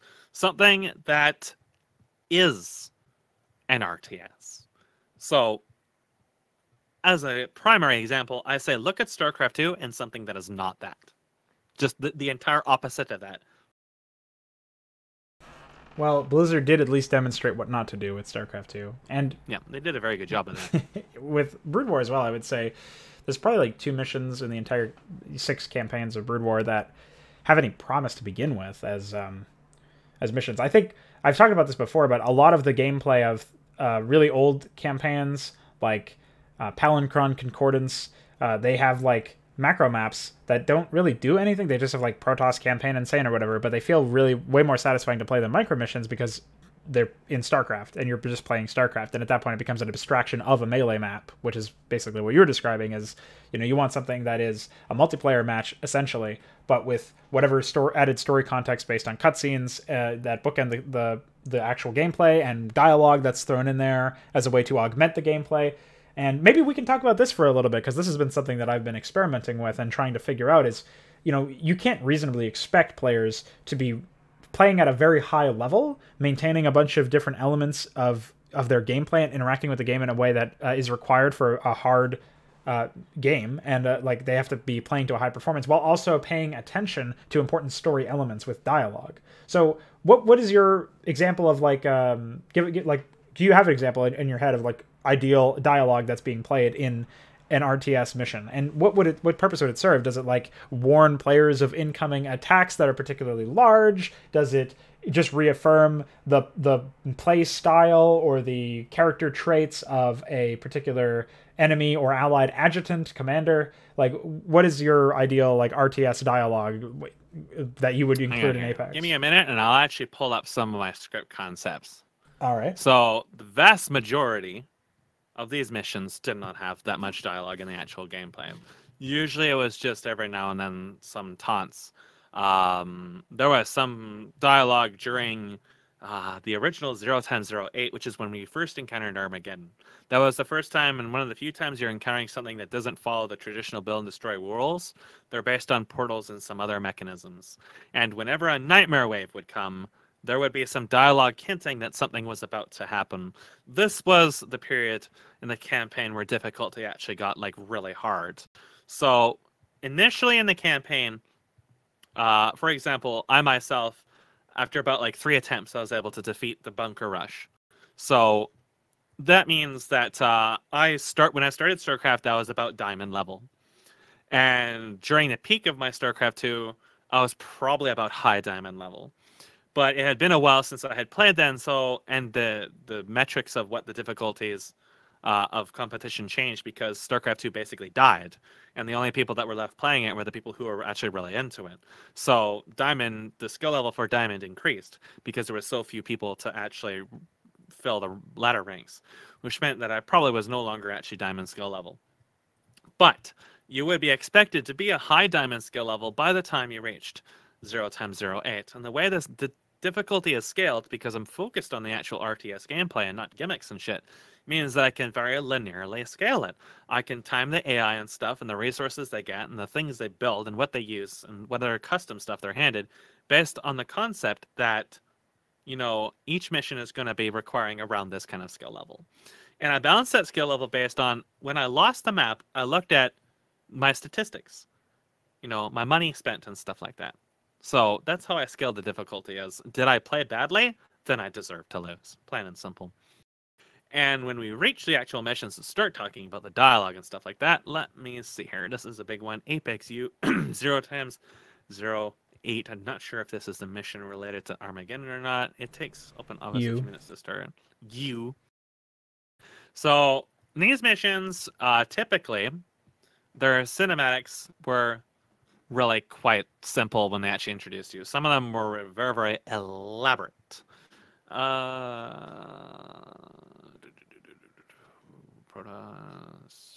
go at sea. Is this the mission? Iron Palace. Oh, no, that's not it. These are all different. It's going to take me a minute to find these. So this one here is... So the Armageddon mission. Basically, you go to Ire. You return to Ire. You're being led around by the Protoss Acromagnus. He takes you to Ire, and he's there to receive instructions from the Kala on how to proceed with the mission. So the mission opens with a cinematic. A Protoss shuttle lands on a desperate world. The air is thick with smoke and embers. And Alcazir asks, "Are you sure you brought us to the right place?" And Acromagnus is kind of hesitant and says, "Yes, I'm certain. Evidently, something is terribly wrong. Locate malleable resources and establish the fortification. I will investigate." He vanishes, and then the game starts. So in this mission, you were just handed probes and resources. And at this stage, one of the things I was really unsure about is, should I give the player control over Alcazir as a hero? Because he's extremely powerful, and I didn't want heroes in the game. So that was something I kind of struggled with, because the concept really, really was not working in this sense. It would be much more effective as an ARPG. So while you are constructing your Nexus and finding like the ideal location, because there would be several locations to choose, which would really greatly determine how difficult the mission was, depending on your playstyle. Because some areas were more advantageous in terms of resources, but more risky to build in and more difficult to defend. So while this is happening, there's not really a lot going on because you're building a Nexus. So this is where you're getting some dialogue. Acromagnus is saying there's nothing here. The world is barren, the Kali are gone, etc. And then when Armageddon activates, the weather would start to change very slowly, and Acromagnus would say, "This is a terrible sensation, and we are not alone." At this stage, you would be engaged. Armageddon in this mission was basically a callback to the original concept of Armageddon, in which each tier escalated over time. So these were wave-based. These used portals and stuff to construct their units. It's a little different than what you're expecting out of Armageddon, because they're portaling in and not building temples or stuff. But the timing in this is initially fairly consistent to pace you, because Armageddon units are actually very dangerous. For example, their most basic Zergling equivalent is probably about 3 or 4 times stronger than a Zealot. So this first attack required absolutely perfect execution to defend against. So that's why this in particular is timed. And then Acromagnus would then ping resources on your minimap, and with dialogue every now and then, informing you that there are resources there, because exploring the map would actually be very difficult for a while, until much later into the mission when you actually were secure. And then there is no dialogue until significantly later, when you've actually survived a lot of the attacks of Armageddon. And then Acromagnus will defend your Nexus, and there's some dialogue related to that, and tells you your next objective, which is to secure a Protoss base that is neutral. At this space, this is a phase transition. So some of these maps have phase transitions, and there's dialogue in real time. This phase transition wants you to go and secure a quasar gate. It's basically just a giant Stargate, quasar gate. And it's just effectively a plot device for you to dump resources into. But most importantly, this is a neutral base, which will be attacked by Armageddon before you get there if you take too long. So IskatuMesk tells you to go secure this location and defends your nexus with your units. And at this stage, there is no more dialogue until the first nightmare waves happen, and that's it. Once you've secured the quasar gate, you're told to construct the shuttle to escape. And then the mission ends when Laconius spawns and attacks you. Oh, and no. You destroy his mothership. And then that's it. And then the map ends. So this sounds like a lot of dialogue, but this is about an hour and a half mission. So there's actually not really a lot of dialogue going on except for IskatuMesk one-liners when specific Armageddon events happen. So that's actually one of the most dialogue-heavy build and destroy missions in all of Segment 0. Even though there are virtually no cinematics in this, it's 5,000 words. So some of that's lumped into the end cinematic, and then others just like one-liners here and there. So I try, when I think about building dialogue for these missions, this mission obviously has a fair amount of dialogue for when IskatuMesk pings the resources, for when he warns you that attacks are coming. They're all very simple one-liners, sort of in the vein of StarCraft 2. Vanilla. I try to keep more extensive conversation out of the mission, especially even if it's timed like this. The reason why there's a lot of dialogue in this is because the initial phase is timed until things fully activate and your main objective comes up to secure the other Protoss base and hold it. So during this period, I can reliably say, okay, if the player is alive at this stage, they've probably defeated the wave that attacked them, which means now there's an opening where IskatuMesk can talk. You can actually have triggers to detect if the player is actually actively in combat or not, or if units are up. So that is really easy to do. In an actual build and destroy mission that's just base gameplay, for example, the first mission here, we have the Periodate Night. Oh no, that's, man, Apex U was so much different than the other one. There was the fight against TPC, the forum administrator, and the other guys in the FFA. It's literally, let's see here, enter in-game. TBC, opposition captain. I admire your commitment to uphold a duel, etc., etc., even in the face of what's impossible odds. And then when one enemy activates, Larry warns you. And then when TPC engages, Larry warns you again. That's 3 lines of dialogue for an hour, 2-hour mission in-game. And it's just Larry telling you that certain events are happening that you can't usually see. Which means that you as a player can now expect that there's going to be more aggression and more stuff going on. Right, and that's so basically it. It's a prelude to more action that otherwise the player would have no real, reasonable way to scout ahead and detect or something along those lines. It seems like it's the dialogue is just used as a necessary gameplay read as opposed to something that's more abstract. Because think about it. If you are somebody who is actually like an official position and you're at the head of chain of command and you're managing all your staff and all your officers and stuff, it would be incredibly unprofessional and potentially disastrous to distract this individual with irrelevant talk. As an individual of his staff and as a person within the chain of command, you may not even be able to address him directly. You may be responding to your officer and telling him what to do, and he forwards it. That's why you have these big chains of commands. You have the petty officers, you have the senior officers, you have the lieutenants, you have the generals, etc., etc., etc. You as a private are probably not going to walk up to a general and start talking to him about random stuff. That's why you have the corporals and the sergeants, etc. There's a chain of command. Because the responsibilities of these individuals are enormous. So when you think about something like the context of being that's not the context for this campaign, but just in general, the context of being a commander of forces who's really focused on things and the insinuations that you're dishing out orders and telling people what to do and stuff.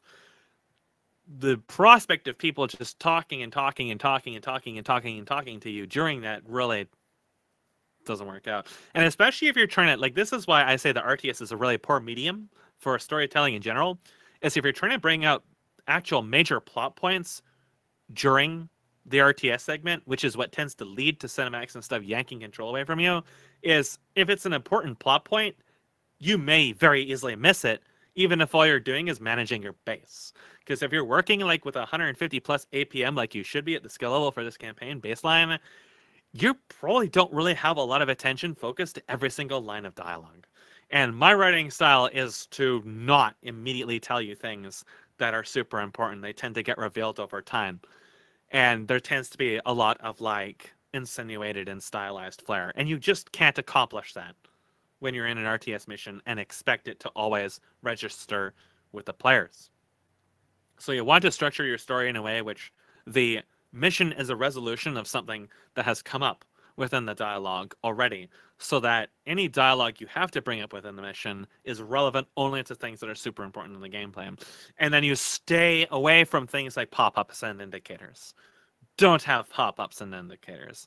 Just let the player figure shit out on himself. If something is so abstract, so unusual, so, transparent, they have to put huge indicators all over the place, you need to redesign your game. There's no way around it. Pausing the game to have the player read out massive text walls of instructions doesn't seem like a proper way to implement gameplay mechanics either.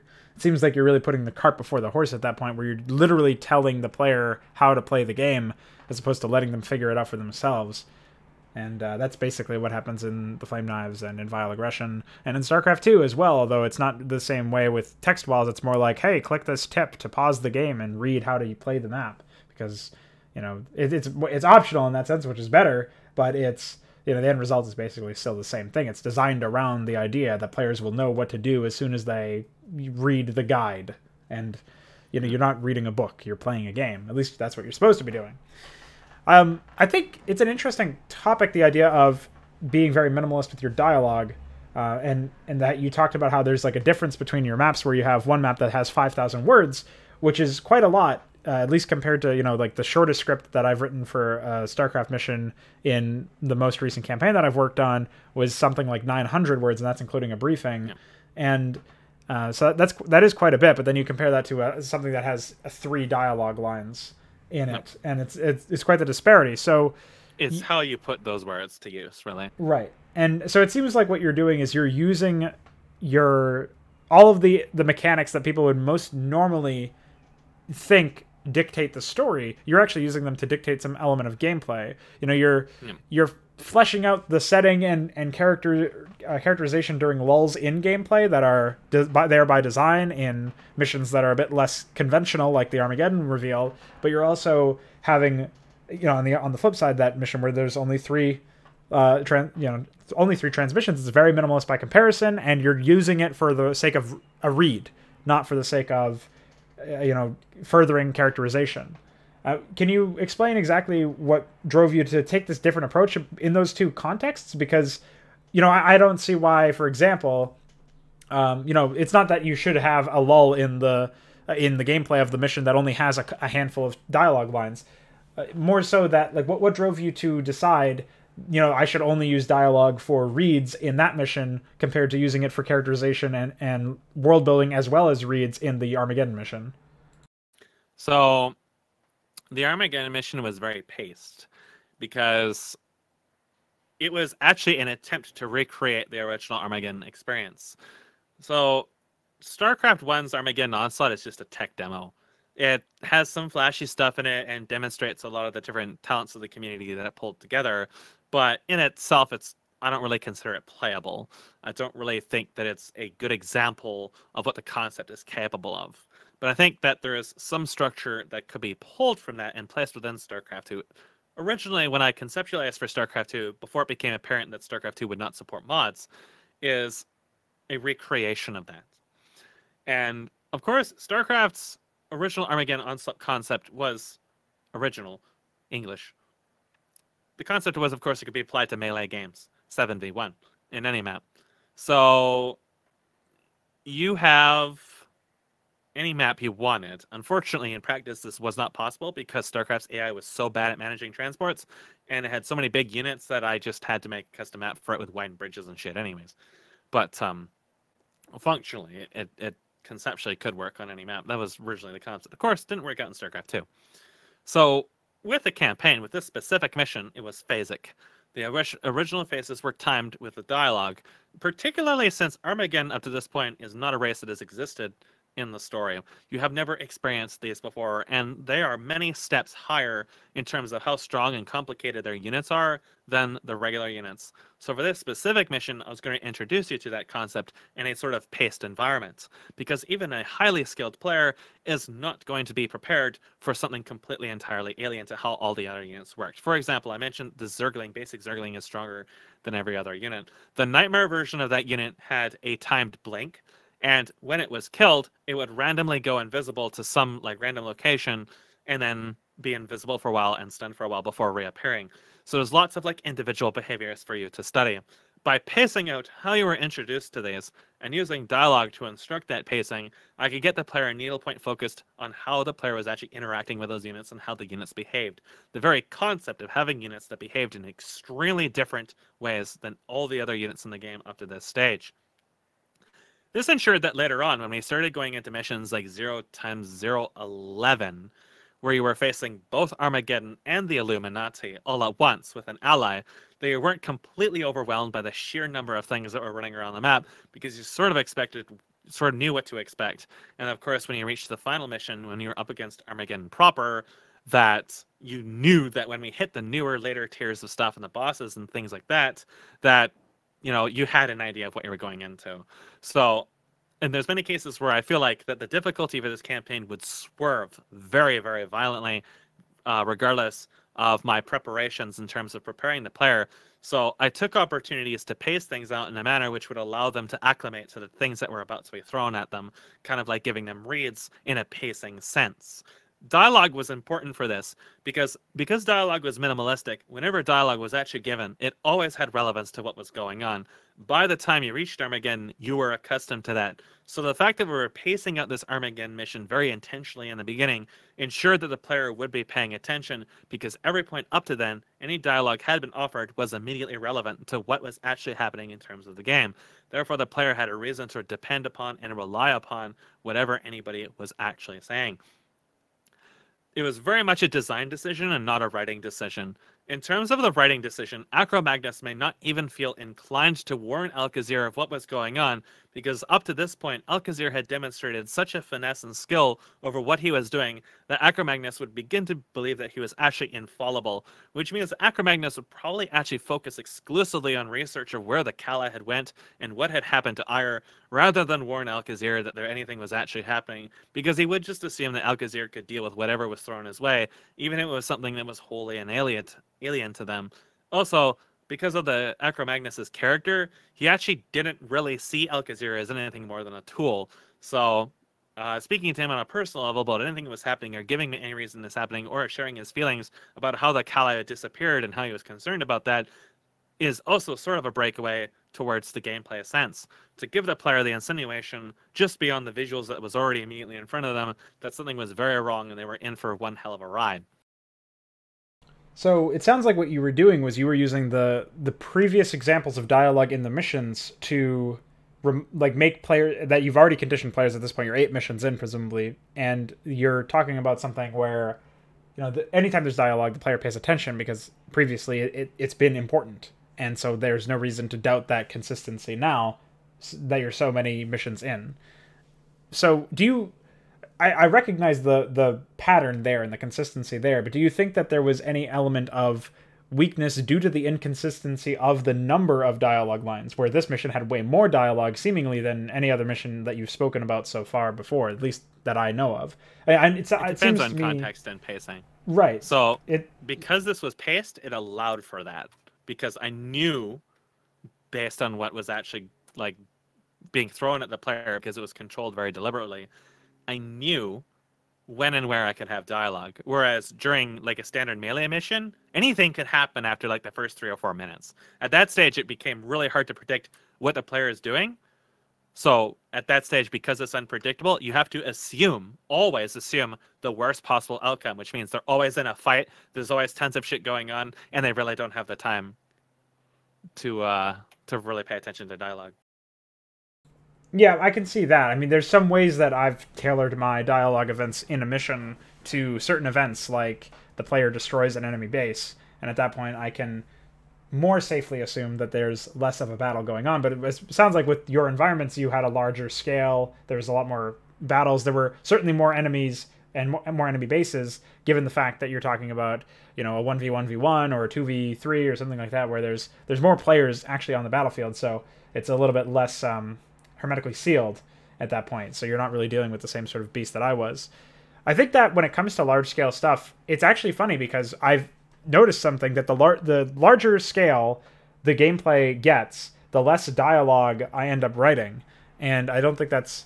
obviously, context matters. You were describing a mission with Armageddon. Obviously, that's been the thrust of this conversation. But that with that notwithstanding, most of the large scale missions that you or I have both written scripts for have probably had the least amount of dialogue compared to like maybe the opening missions were a bit more dense in that respect. Especially if you're describing the Armageddon mission as something of a mini tutorial for the purpose of the player to acclimate to the new enemies that they're facing. In the same way that the original tutorial with the bunker rush, is it safe to assume it had more dialogue than the forum or the server host mission that you were describing earlier?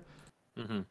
So we're dealing with something where it's like, you're allowing players to onboard into the setting, and they're learning things that are important lessons going forward. And this is why consistency is so important, because if you mislead the player by showing a set of mechanics that later don't show up in future missions, then not only are they going to have their time wasted by learning those mechanics in order to win that mission and never use them again or not use them as much as they should, but they're also going to have the wrong impression going into future maps. And it seems like, basically from what you've described, it seems like you did put a lot of thought into the design of the dialogue and the purpose that it had. And you mentioned something really important in this context, which was that you were looking at it as a design decision and not a writing decision.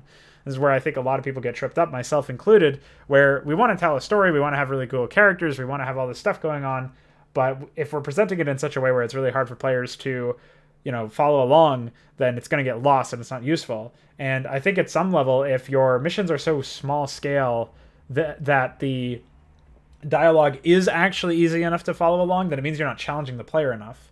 So it's like a damned if you do, damned if you don't situation. Regardless of how you design your gameplay around your story and narrative, you have to do the opposite. You have to design your narrative and story and dialogue and characterization and character arcs around your gameplay. And this is why I don't think that the traditional 3-act story and traditional characterizations are super helpful, or at least they're not one-to-one translatable. You can't really look at something like a game and think, hey, this is exactly how I'm going to tell my story, if you don't already know how your gameplay is working out and you don't already have a concept for the gameplay itself, and you haven't already seen you haven't already done tests and seen where it goes and where it could go. I don't think that you're really prepared to design a story around that. A lot of people come up with the story first as opposed to the gameplay, or are less willing to depart from the story side of things and more willing to depart from the gameplay side of things.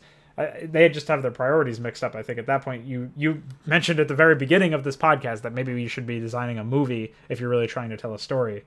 And It seems like that is the case. Now, I don't think that it's impossible to tell a good story or to tell a story at all in a game, but it is probably impossible. At least the odds are very against the idea of a very involved story in the context of a game. Because the whole point is that the setting and the narrative and the story and the characters are all supposed to have some sort of representation within the game itself that is easy enough for the player to abstract and understand while they're playing the game. So you can't present them with a bunch of information that doesn't make any sense in the context of a game that they can't follow because they're playing the game. And but you also want to have an involved story. Then you have to have like a 10-hour cutscenes, bookending your gameplay, which at that point I don't know that you're pacing yourself very well. So there's definitely a lot of moving parts. So it's certainly not an easy feat either way, but as I'm very fond of saying now, nothing worth doing is easy. So we do have a question in the chat. Hoop Thrower has just joined and has asked, does a visual novel count as a game to you? Maybe he was here all along. I don't know. It's the first time he's posted something. What do you think? Visual novel. You're talking about those things on Steam where you select dialogue and Lollies. lollies, right? I would Uh, assume so. I don't personally think it's a game because you're I not think doing I've heard, anything. I think I know what those are. No, they're not games. It's like a Um, Mass Effect's dialogue system, but that's it. That's the only game. yeah, those aren't games, but like they're interactive in that sense, but it's still like, how do I describe? Like it's on my tongue, but I can't really put it into words. It's it's visual novels are a very specific kind of medium, and they attract a very specific kind of people because there tend to be. Actually, this kind of rolls into what I was thinking about talking about is how Apex is very character driven and how hard that is to do in an RTS to begin with. And one of the reasons why I decided against pursuing the campaign amongst like things like performance and stuff.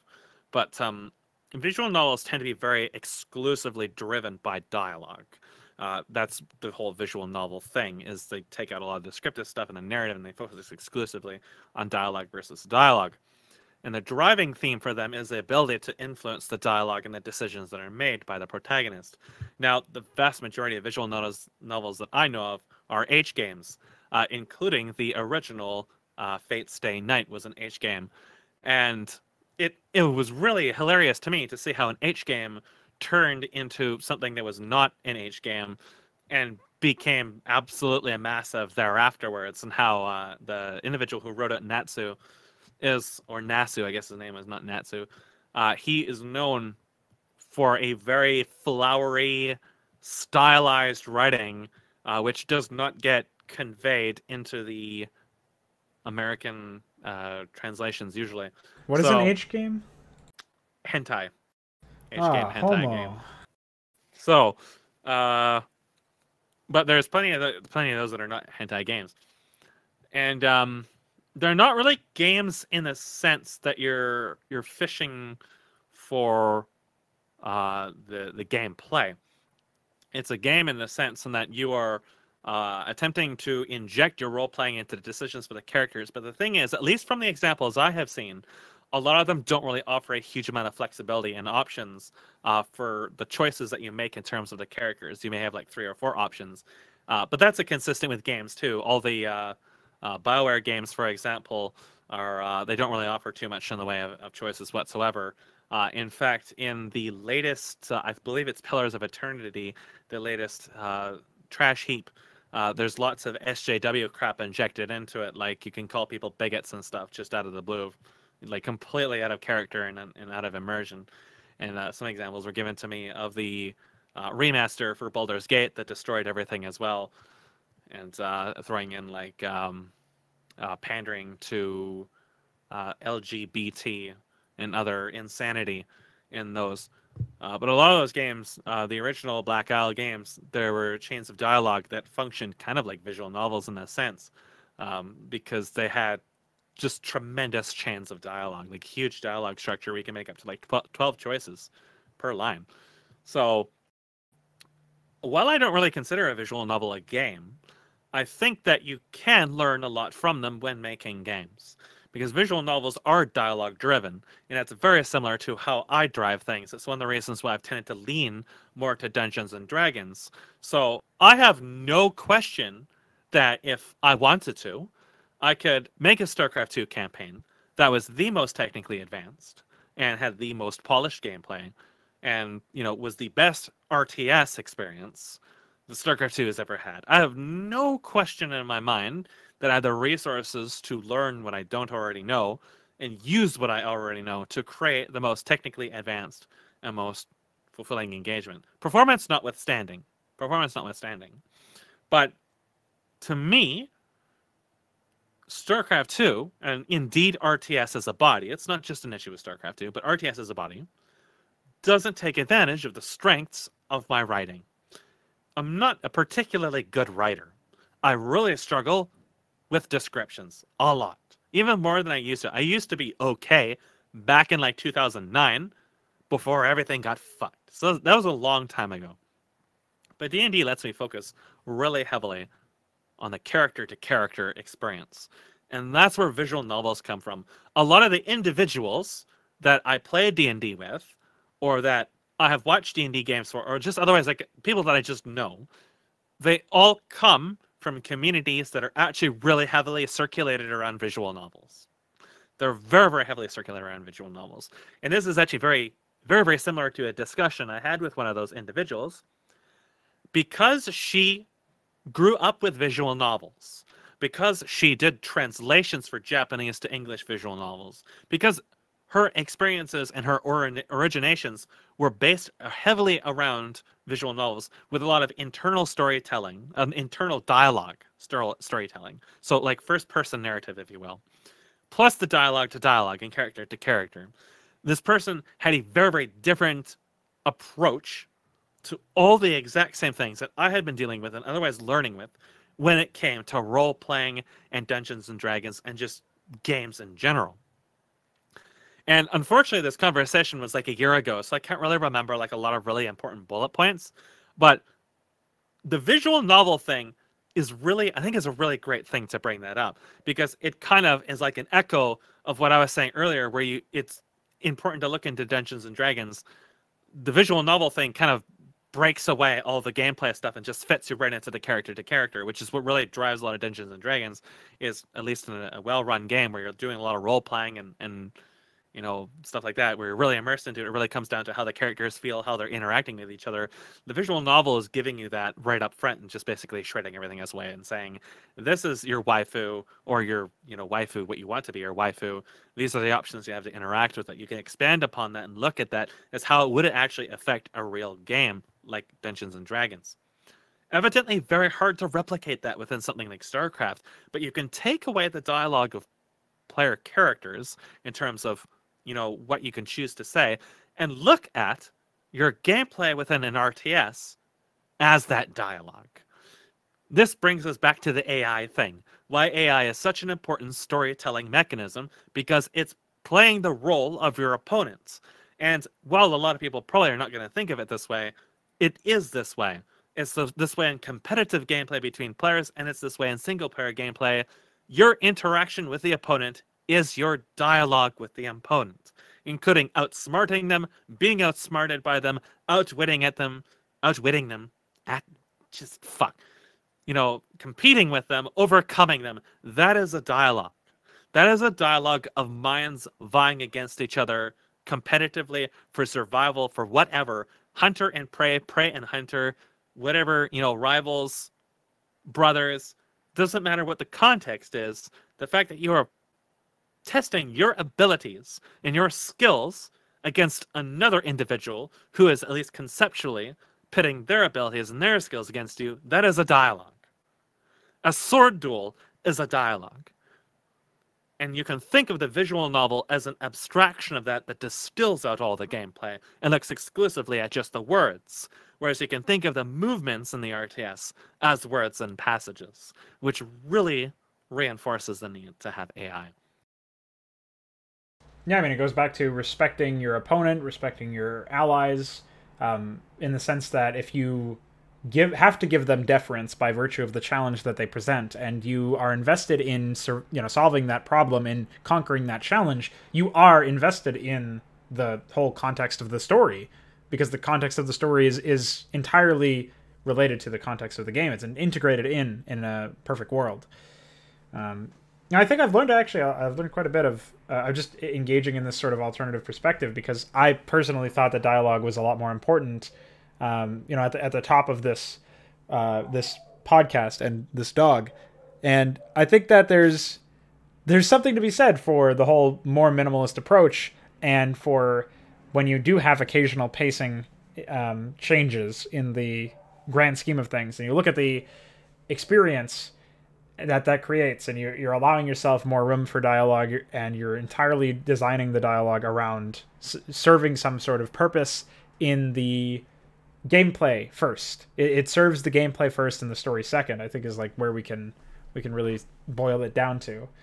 And I think as long as you do that with basically everything you're incorporating with your game, making sure that it serves the interaction between the player and the game world and its population, making sure that it does at least that bare minimum, you can start to add on additional elements, like perhaps you have a line of dialogue from a character who has a particular character trait, and the initial line of dialogue doesn't reference this character trait. It just is a gameplay read. It just reinforces some gameplay mechanic. It serves to give a dialogue or a more obvious voice to whatever that gameplay mechanic is that couldn't otherwise be characterized easily with, like you were giving the example with Armageddon, where you can't really, it's very hazardous and treacherous to explore the map yourself. So you have some sort of gameplay read through dialogue there. Well, then you can, after you've written that dialogue line and you've used it as the purpose of accomplishing that gameplay read for the player, you can then flower it up a little bit. Not too much, but enough to get a sense of whatever that defining character trait of that character is. Yep. And then you can start to build additional things, like not only is that a character trait of that character, but the way that they deliver it to another character builds on their relationship. And now you have a multifaceted purpose to all of this dialogue. And that's where, in many ways, I think that the way that I usually do writing probably isn't super suited for something like an RTS, and it is something of a challenge to cut all of this stuff out and make sure that I'm really focused on designing a script that works its best when it's like not even there, when it's just serving the gameplay first before it serves anything else, is because I really do like to have a lot of setup and payoff in my dialogue. I really do like to have a lot of visual storytelling, which you're limited if you can't make all of your own assets. Thankfully, I have the ability to do that in StarCraft, but only to a certain extent. And I think that when you have limitations initially can breed excellence if you play your cards right, but eventually, if you're going to continue to grow, you will eventually outgrow those limitations in some capacity. So that's why I eventually aspire to make my own game, or maybe I'll depart games entirely for that sort of thing and try to make a movie or something, or write a book, or whatever the case may be. But I do agree with what you were saying earlier, where RTS doesn't perhaps take advantage of your strengths as a writer. I can see a similar instance with myself, and I feel like a lot of people who write stories for campaigns will eventually get to that point if they continue to write, because at the end of the day, like we said at the beginning, games are not necessarily the best suited medium for telling stories. Games are the best suited medium for being games, and they don't even deliver on that promise most of the time. So yeah, I mean, at this point, I don't know if you have anything you would like to wrap up with. I think that we've made quite a good case for focusing on the gameplay first, and it's almost like the podcast title is a misnomer, where we talk about storytelling for interactive media. Well, the storytelling is actually, it's more like building your game first and then adding the storytelling onto it. But that's not really a great title for a podcast, is it?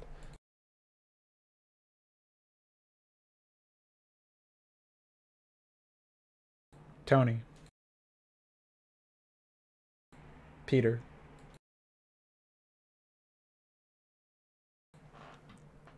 ASMR. I think Mesk is dead. He said he has to go AFK for about 10 minutes. So BRB. Well, perfect. I can wish Necron a happy birthday all on my own. Well, in that respect, I thank you all for joining us for this episode of the Big Boys Table. Storytelling for interactive media. What can we say about it at the end of the day? Like I said, I think I could just restate exactly what I just said. Build your game first. Figure out exactly how your dialogue, your storytelling, all of these narrative elements, the world building, the visuals, all of this stuff, all of these components that we all see in every game, and indeed in every story. Even in books, you have visual descriptions of things through text. You have all of these elements that make up a story. You got to figure out how they serve a game. And this is why the 3-act structure, the character, the hero's journey, all of these like tropes that we see in storytelling, it's all about to fall apart the second you try to one-to-one port it to the game environment. So hopefully we've been insightful. I feel like this, at least I learned something from this podcast. So I hope you guys did too. Thanks for joining us. I'll wish happy birthday to Necron from myself, as well as from Mesk. Happy birthday, Necron. ASMR.